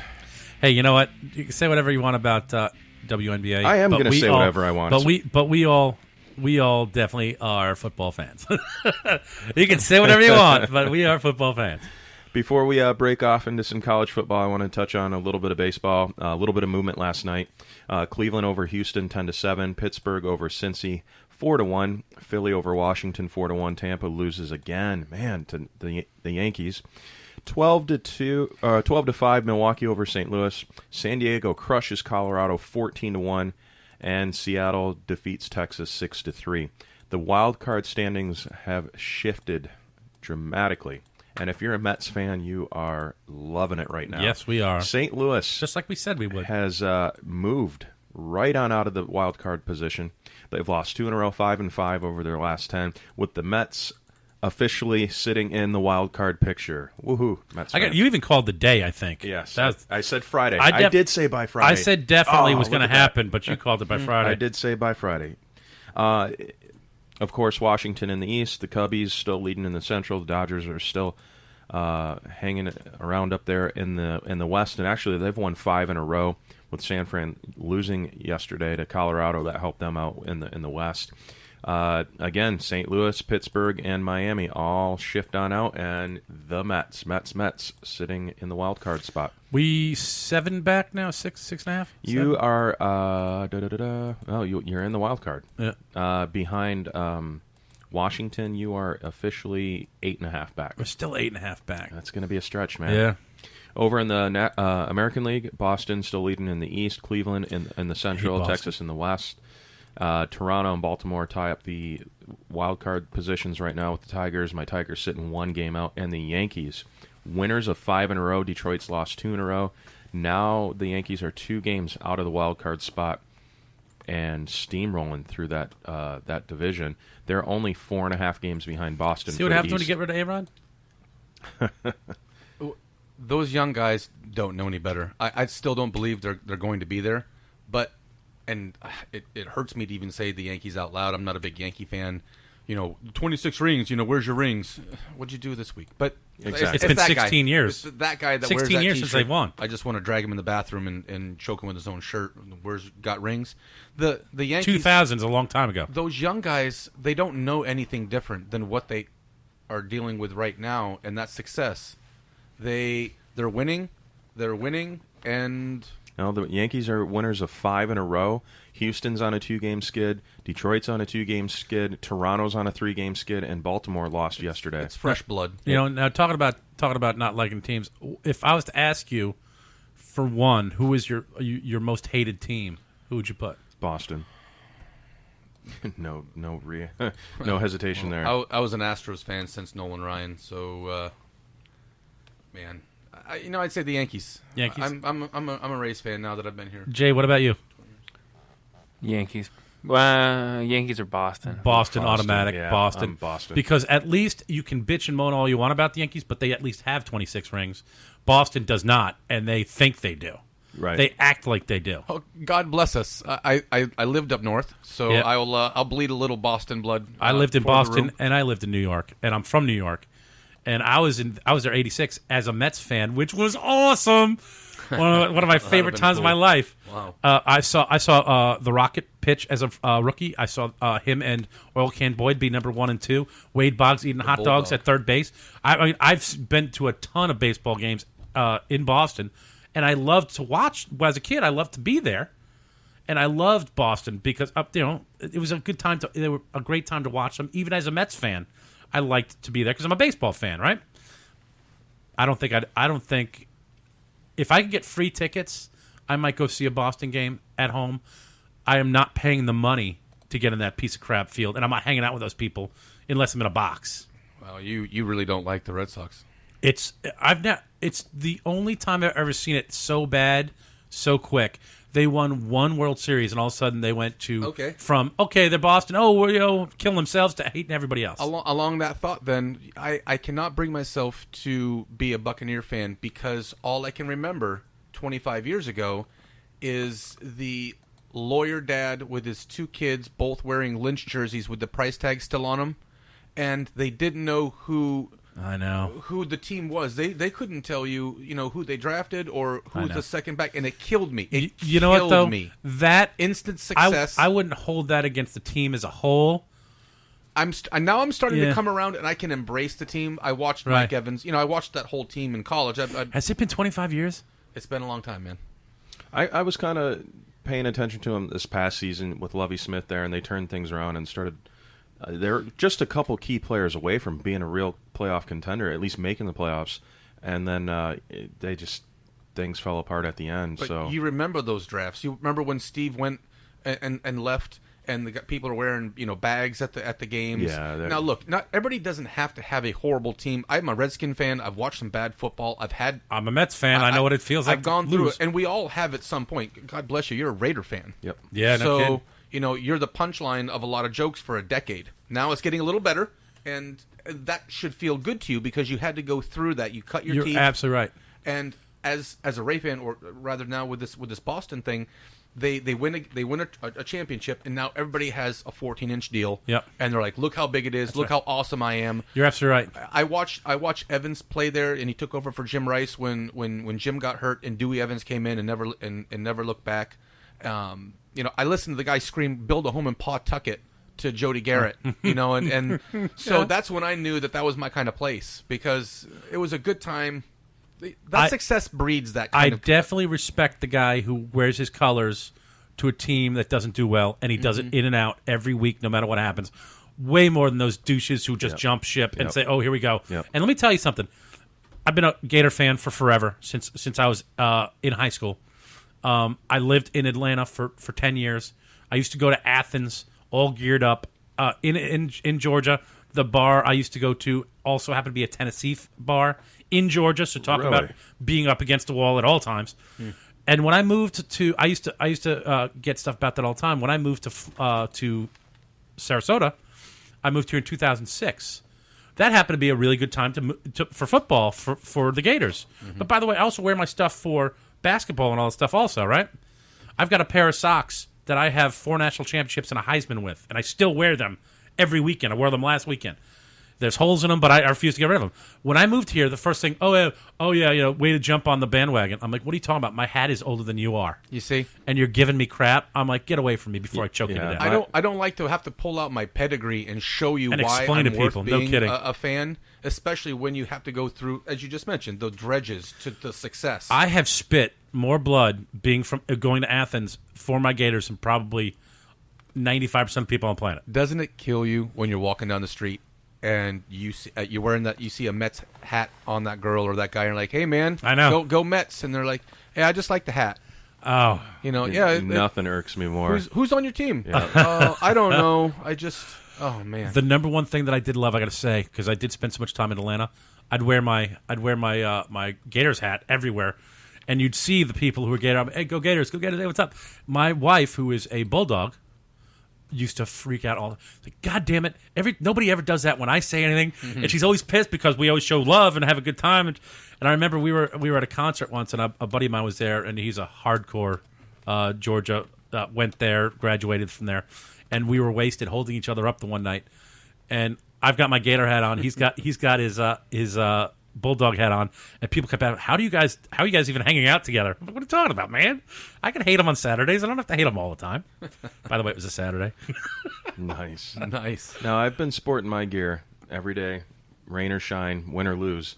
And you definitely can't say I'm a bandwagon jumper wearing Raider stuff. I have because no we've problem. Had nothing to really be grateful since the Super Bowl that we lost to. I love sports. I love people who support their sports. I see you in something, I'll tell you, and I'm gonna mess with you, and I'll poke the bear and stuff.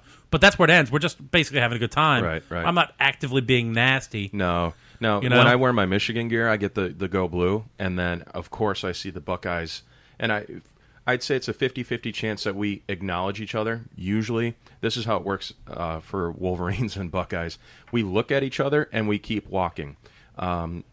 Late spring, early summer, had the kids and I took them to the Red Bar Flea Market up in Bradenton, and there was a older gentleman, I want to say easily in his 70s, and he's sitting down in the food court area eating, and I had my Michigan t-shirt on, and he had an Ohio State hat and sweatshirt on, and I saw him sitting in the chair, and I just kind of smiled, and he's like staring at me, and I said hi, and he's like, what'd you say?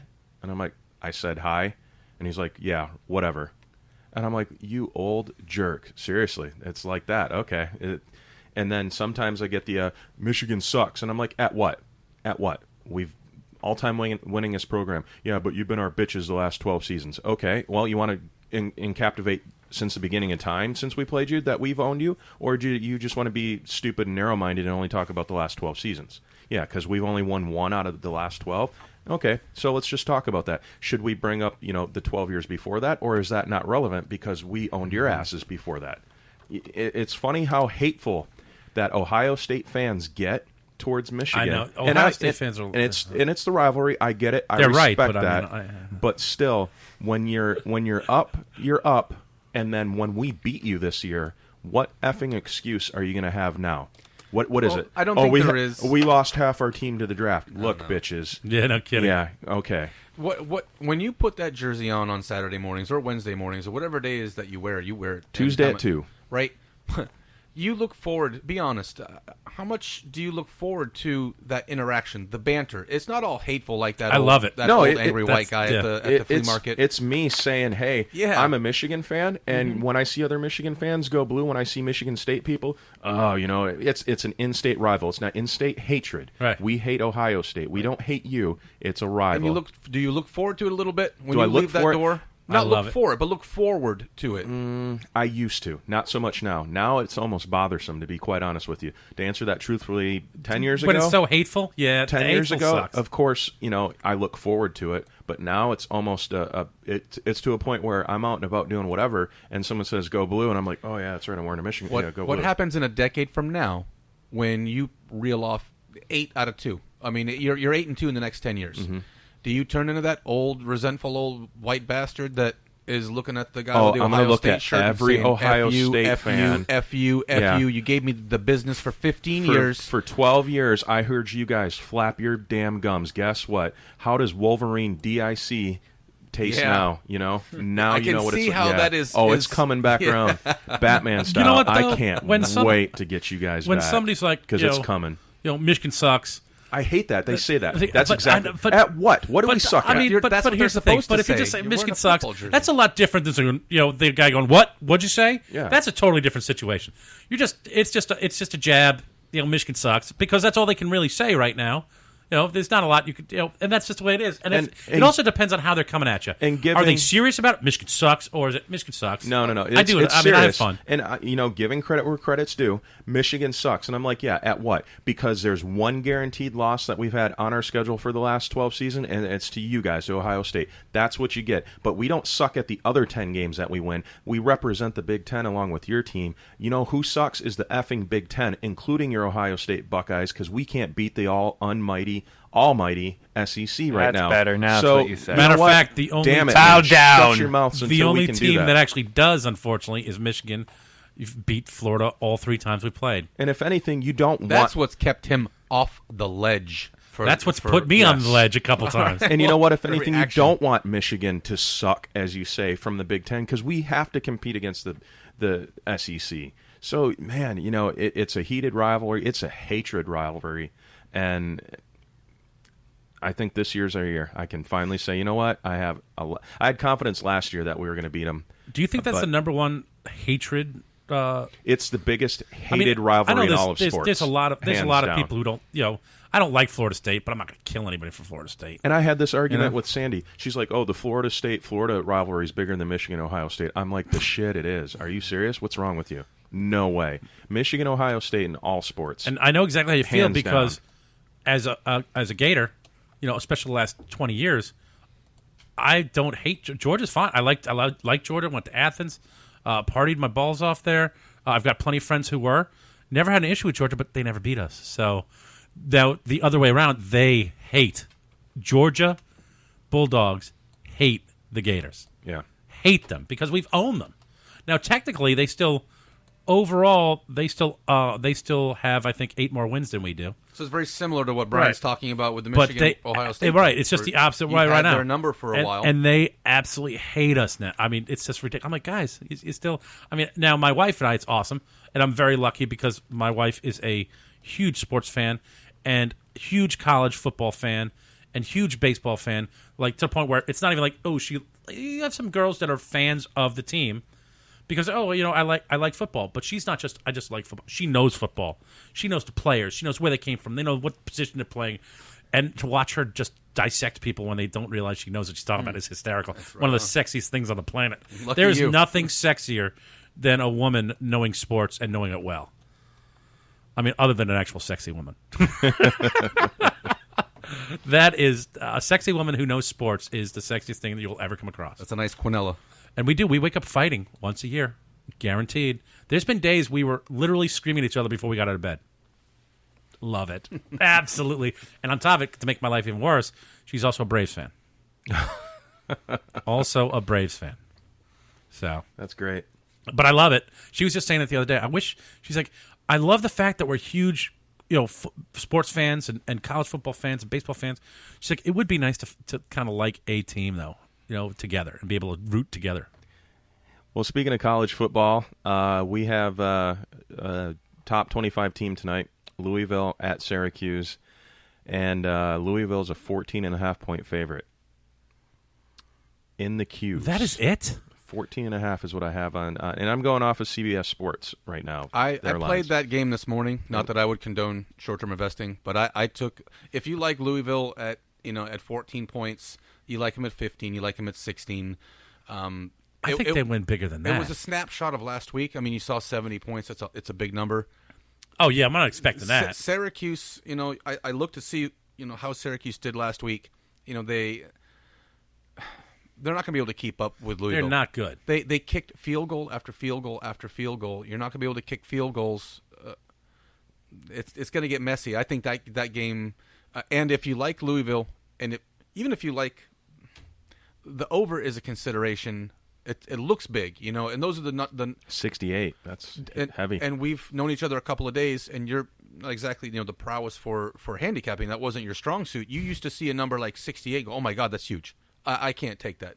Baylor and Oklahoma State. Oh my God, 79 points. Forget it. And I'm like, no, man, it's gonna be 99. Yeah. Because it's just a big number. Yeah, they're each putting up 40 to 45 points each. There's a couple of games out there this weekend that had Texas Tech. I'll take you couldn't put a number on the board that was big enough. Was it last year or the year before that? Texas Tech got into a game and it got triple digits. The big number was 3 digits. It was over 100 points, the over, and it got there. It got there. So, the numbers look ridiculous sometimes. 69 points. If you think Louisville is going to hang 45 on, is that fair? That if they scored half of what they did last week. I think people forget. They squeaked by an Auburn team, or not Auburn. They squeaked by. Now I'm drawing a blank. Syracuse. Louisville. They. Totally lost my train of thought. Never mind. When they put those big points up like that, you got to remember there's somebody's job who it is to come up. They got a reason why the points are the way they're supposed to be. Last night's game was realistically, a half a point being... your real only question is, do you think they can beat that by half a point, or are they going to lose to that by a half a point? That's what you're really picking. And I agree with that. I feel that when I look on the board, and this is what's made my money over the years since I was in high school, if you can't find the game, don't play the game that you think is close. When I look at the games, I look at the Duke game last night, and I looked at it real close. Wake Forest played Tulane last week. 7-3 win against Tulane. Right. Ugh. And you have Duke, who we talked about a few weeks ago. That we think is going to do very well this year. Could do very well, and I'm laying 5 points at home against Wake. Oh, man. Yeah. Oh, baby, give it to me. Take Duke all day long. So I take that. And that may not be the 3 o'clock game. But that may not be the marquee game of the week. But to me, it is because I'm stacking. That's exactly what I say. Chips. When I go ahead and I look at my games, I find that's one of my 3 games I'll find that day. And if I can't find a game that exploits that number, then you leave it alone. Right. Last night's game, there was a proposition. I throw money at the first week or two, right. just have fun, just a prop game. And last night I had Carolina, the money line. I had the over of 40.5, and it just got to it. I mean, right at the number. If you figure out the number. That Louisville game tonight, I think it's going to be, 52 to 37. And if that's the number that I draw, then... You think Syracuse puts up 37? That's a lot of field goals. They have a little offense. They have some offense, and if I think the game's in Syracuse, isn't it? Yes, it is. That's 12.1 field goals. So I find the number, whatever that number is, that's how I come to it, my conclusion, and then I look at the spread. Because I won't let that cloud my vision of what I think it's going to be. And I'd like to hear what you guys think the game is going to happen tonight. Syracuse is at home. They're not a real strong offense. Louisville, ran all over the place. Louisville wins by 40. Both teams had a big week one. They both blew out their competition, but I think this is going to be a little bit more of a squeaker game for Louisville than what people think. What do you think the score is going to be? Because Syracuse looks like they're a poor man's Donovan McNabb. And Harrison are there. Yeah, I like poor man's. That's right. I shoved it in there. They both put up over 30 points each last week. So you don't like 69 points if they both scored 30 each? I think the final score is going to be 38-30. Okay. I think it's close. I think it's back and forth. So you wouldn't touch the big number if you came to that number well, now that I said that, looking at it, no, that's a push. Funny how that is. 38-30. Georgia at home against Nicholls State. CMU, Central Michigan, the Chippewas go to Oklahoma State. 21 points there. CMU played Presbyterian last week. Yeah. Good for them. Mm-hmm. I'm hate-free on CMU. Texas A&M at home against PVAM. Who? How many points? Prairie View. Does not say. Not available. I can tell you. Houston at home against Lamar. Michigan at home against Central Florida. Give me some Michigan this weekend. 35.5. It's been moved to 35, and I heard earlier it was 34.5. Florida State at home against Charleston Southern. That's going to be fun to watch. Half the team's not playing. Yeah, 30 people suspended. Mm-hmm. Clemson at home against Troy. Alabama's at home against Western Kentucky. Wisconsin home against Akron. Baylor hosts SMU. Notre Dame at home against Nevada. And that's a 28-pointer there. Jeez. Ohio. I'll tell you what. Nevada, the Irish might be in big trouble today. Yeah, I think they're going to stay close. They might be in big trouble. This could be the end of their season. Ohio State home against Tulsa. Ole Miss hosts Warford. Well, obviously Warford's going to get killed, but Ole Miss is going to bring fire and brimstone. Oh yeah, to that revenge. You just mentioned the Notre Dame score. It's not coincidence that you mentioned the Notre Dame 28 points, Ole Miss this many points, LSU this many points. Everything's ridiculous. All these teams, look who lost last week. Ole Miss lost last week. LSU lost last week. Notre Dame lost last week. You can bet that those teams are going to come out with blood in their mouth, and they want to kill somebody. Ole Miss will. I think the Irish lose, or at least it's very close to the point where they're done. It's going to absolutely kill them, unless they win by huge numbers, which are not going to. Well, those big numbers. What did LSU do last week to justify being a 6-touchdown favorite? It's just the perception, and they may hit that number, but look at those. Tennessee this week, they're double digits. For what? Against Virginia Tech, and that's at Bristol. And it's 150,000, and they're adding more seats right now. 150,000 people are going to be there at that game, and they're stacking it all up on that. I mean, they're 11-point favorite against Virginia Tech. Why not save that arrangement for a bigger game? I'd like to. Well, it was supposed to be a bigger game, but Tennessee. Now, here's my question: with Tennessee, do you think they win that game? As a fan. After what I saw last week, man, I don't know. I know. I mean, if you're a Tennessee fan, of course you think they're all going to, Oh yeah, we're going to come out and we're going to wipe the phone. I wouldn't put money on that game. Oh, no, I'm sorry, no I'd way. Watch the game. That has interest for me. It's going to be an interesting game to watch. I am not putting any money near that. Not a dollar. Not a dollar. Not a dollar. Appalachian State, they're playing Old Dominion this week, and then they play home against Miami. Come on into town, Miami. Can't wait for that game. What's the spread on the Ole Miss game? Going back up. Don't have it in front of me here. I've got it in front of me. Let me find it here. It's blank on the CBS page here. Because I'm thinking whatever it is, you take it. To move along here, Washington at home against Idaho. The Canes, Miami at home against FAU. Texas at home against Texas El Paso.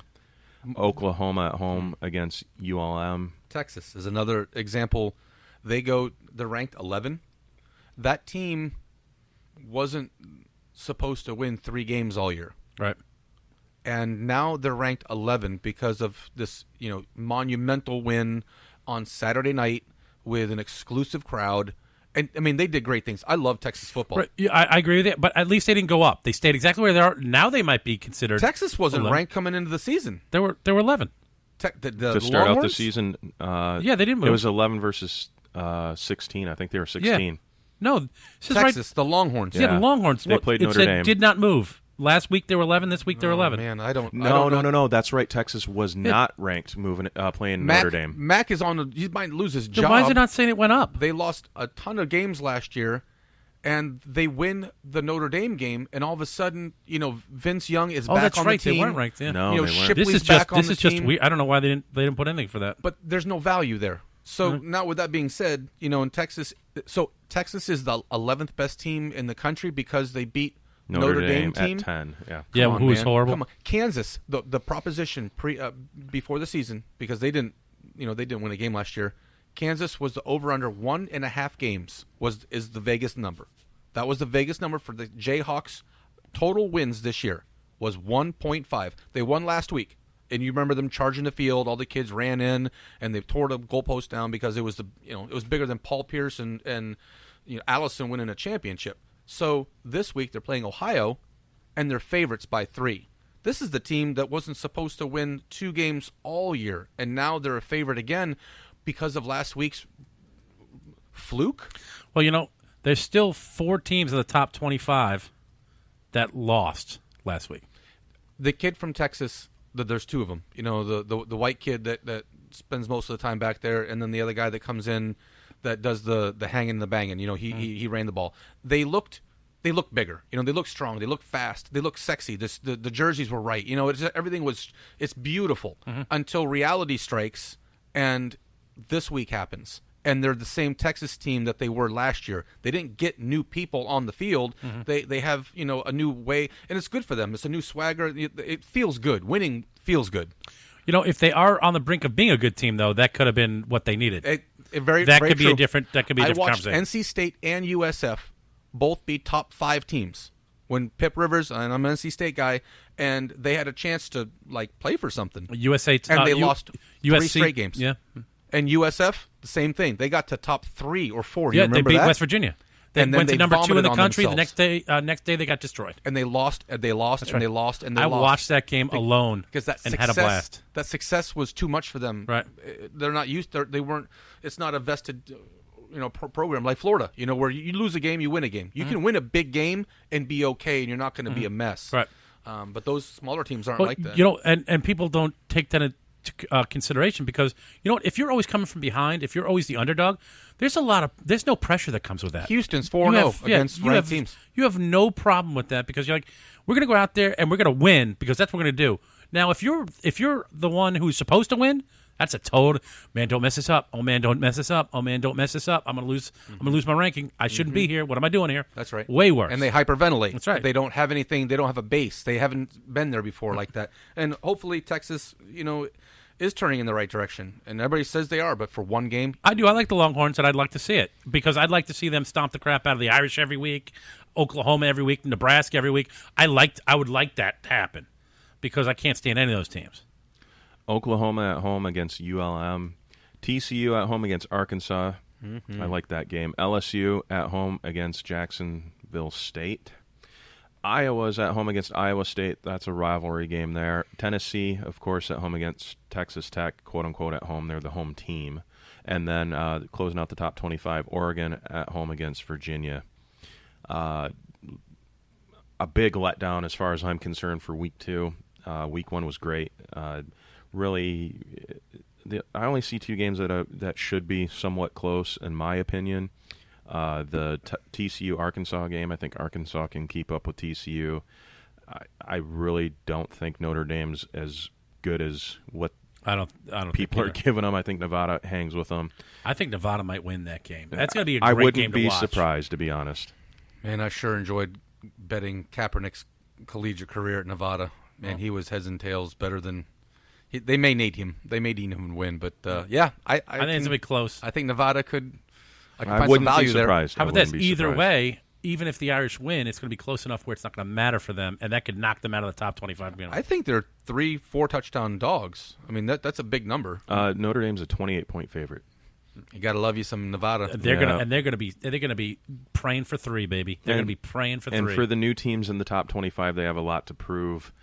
To hold certain positions in the rankings, not only do you have to win, but you have to win dominantly to prove that your ranking's justifiable. So for you college football fans, there's a lot going on this weekend. A lot more games on the schedule there, but I won't cover them all, obviously. But yeah, you're not worried about what you're going to win. You're worried about what you're going to lose, and that's when it comes to get you. Yep. And it always catches up later on. It definitely does.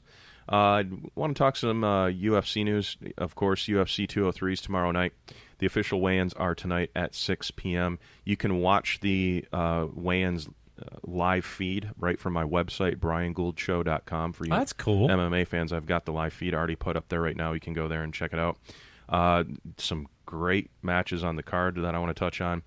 Jessica Ai versus Beth Correa, American versus Brazilian. That's a really good bantamweight fight. I think Jessica Ai, they call her Evil Eye, is up and coming and should win that one hands down.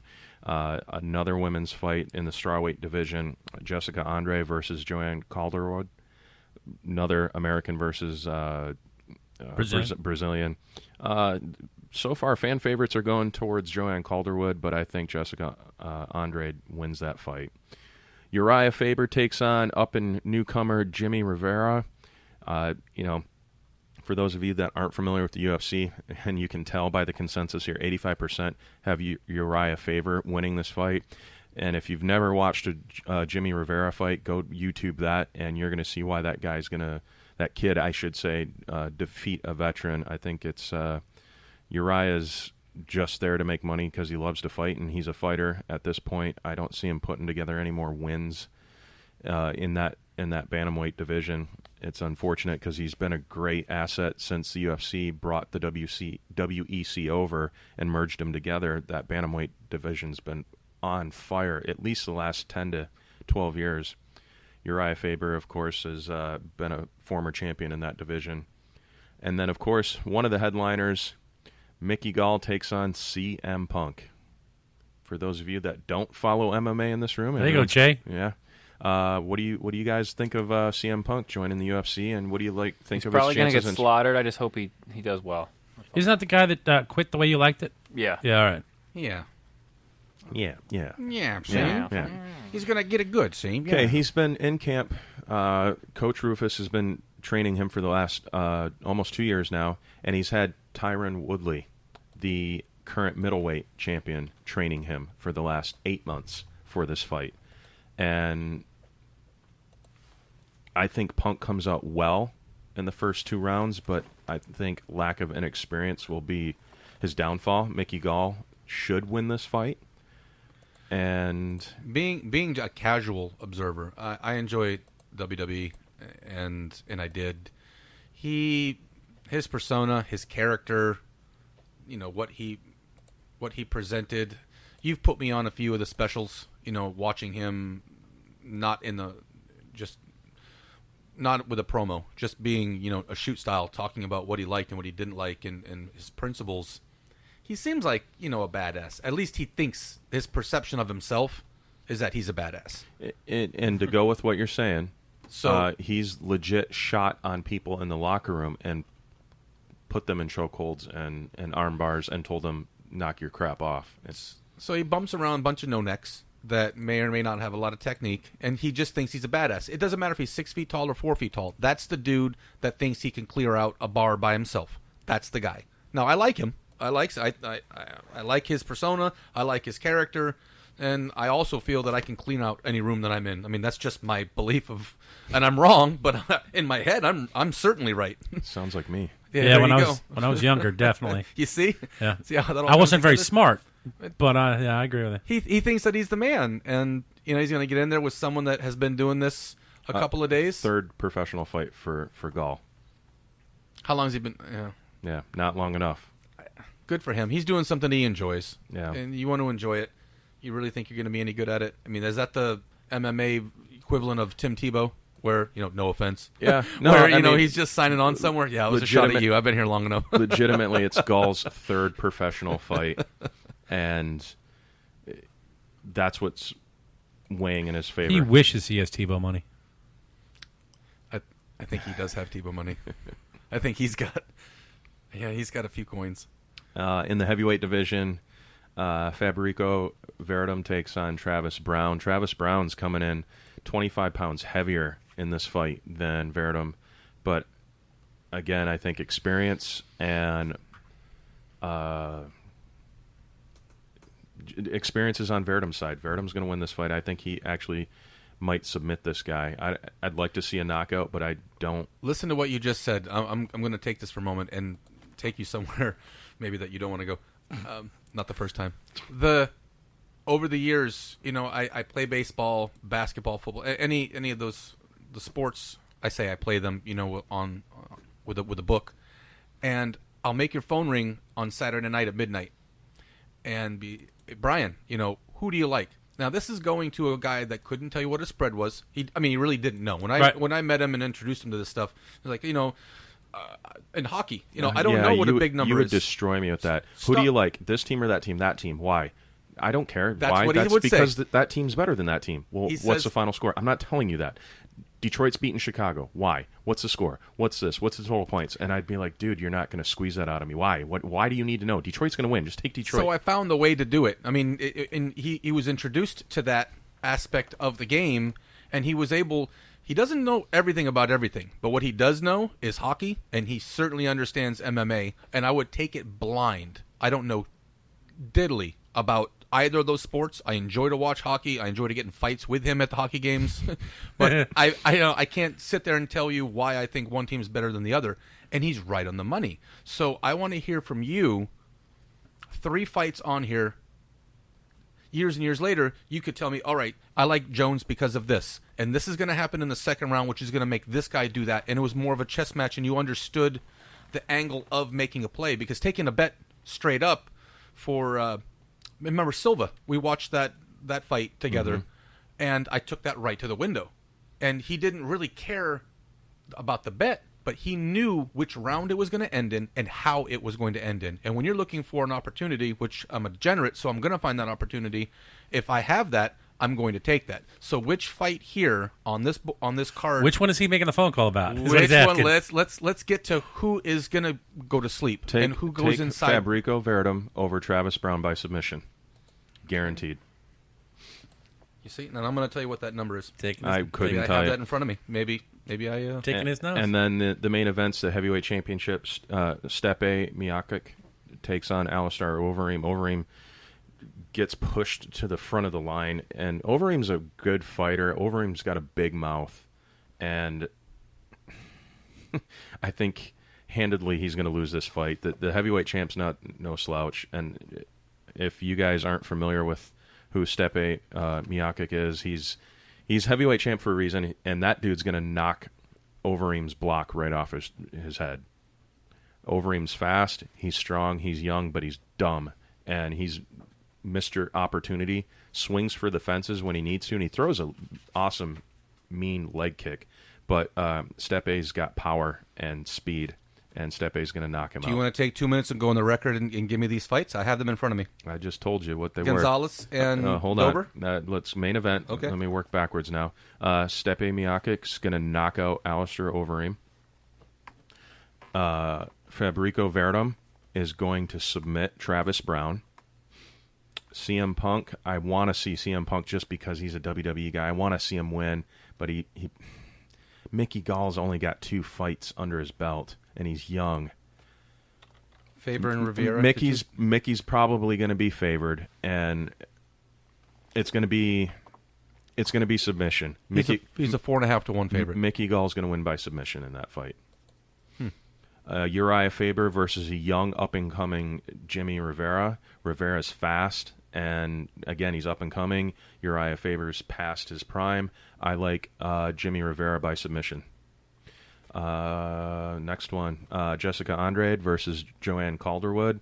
Again, that's just tooth and nail experience, and that's going to end in submission. Jessica Andrade wins that one over Calderwood.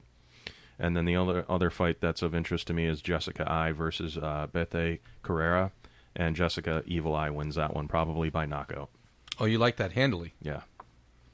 So if you had $145 to win $100, you'd like that fight. See, that drives me nuts. I never ever do that. I would never. And you're looking at the lines. I have no idea. Yeah. I'm just looking at the card. I've done this for years and but years. But you and just years. know it. I know how to ask those questions, and you'll get great information from people that have no understanding or interest in the short-term investing. Right. But as he just broke down those fights, all unbiased.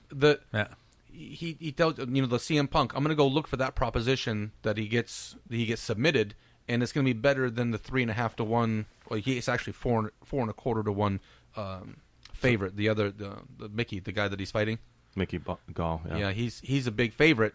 I'm not going to make any money there. 4 to 1 on my money. I mean, you got to put a big stack up to win 100 back. But I'll be able to get it underneath 2 to 1 that he gets submitted.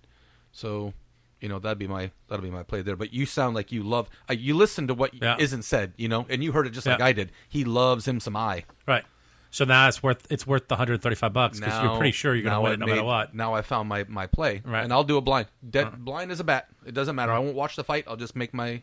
Just collect one. Collect the next day. Just go to the window. So how'd I stack up against the so-called Vegas odds? Yeah, I don't know. The Vegas odds. Yeah. Jason Gonzalez is a dog. Dober's a 2 to 1 favorite. Barroso and Dalloway. Dalloway is a 2 to 1 favorite. Okay. Medeiros is almost even money. All undercard stuff. Minus 130. Okay, I'll get to the. Lentz is a 4.5. He's a 4.5 to 1 Nick favorite. Lentz should dominate that fight. That's another no-brainer there. 4.5 to 1, and that's the one that you're gonna have to get creative if you want to make anything substantial. Jessica I is minus 145, so you're gonna bet 145 to win 100. Nick Lentz is fighting Michael McBride, but that's one he said definitely take. Yeah, And CM Punk is a big dog. Mickey is a minus 425, so you're laying 420. Two professional you're laying fights. $42.50 to win 10. Yeah, professional. Jessica, did you like Andrade? Jessica Andrade, yeah. Minus 150. Over Calderwood, yeah. Mm-hmm. And Jimmy Rivera is minus 120, 135. Should be. Over Uriah Faber. Mm-hmm. Yeah. Go watch a Rivera fight. He's fast. He's good. Fabrico, you said Verdum, yep. Over Brown. Minus 230. So, see. That sounds quite going. dominant. And Miocic? Miocic, yeah. Steppe. Yeah, Stippy. Ren and Stimpy. Yeah, it's Steppe. So Stimpy, I won't tell it to him to his face, but he's minus 130. Over him? Yeah. Yep. Should be. Oh. So what are you guys doing for Sunday? Dan Henderson? Watching football. Where are you guys watching football? My question is, where are we getting together Sunday? Jay, you in on this? Yeah, we need to figure this out. I have the kids, so. Sunday, I have some obligations in the afternoon. Saturday afternoon, I may find myself with a pocket of time. I don't know what you guys are I'm free from 2 o'clock on. Beautiful. On Saturday? Yeah. We're going to be done by 10, right? That sounds then we got the night show after that. So I have the in-between. Well, yeah, but maybe the 3 o'clock yeah. game? Yeah, we could do the 3 o'clock game. The noon game? Yeah, we can find something. Yeah, okay. Well, I'm fine with the first game will be at 1, right? 12? No, 12. It's college, so noon. Let's noon 3, and then see how it goes from there. I'll hit you guys up, see where you're at. Hell yeah. Cool. Well, guys, another great day. Just like that, it's 2 o'clock. First week of football's already over. Now we're starting first week for pro. Who did you like for the NFL this weekend? Was it the game of the week? What was your game of the week? Everybody give me your game of the week. Last night. Really? Hey, how about that, huh? Yeah. You laughed at me about the Denver thing. Yeah.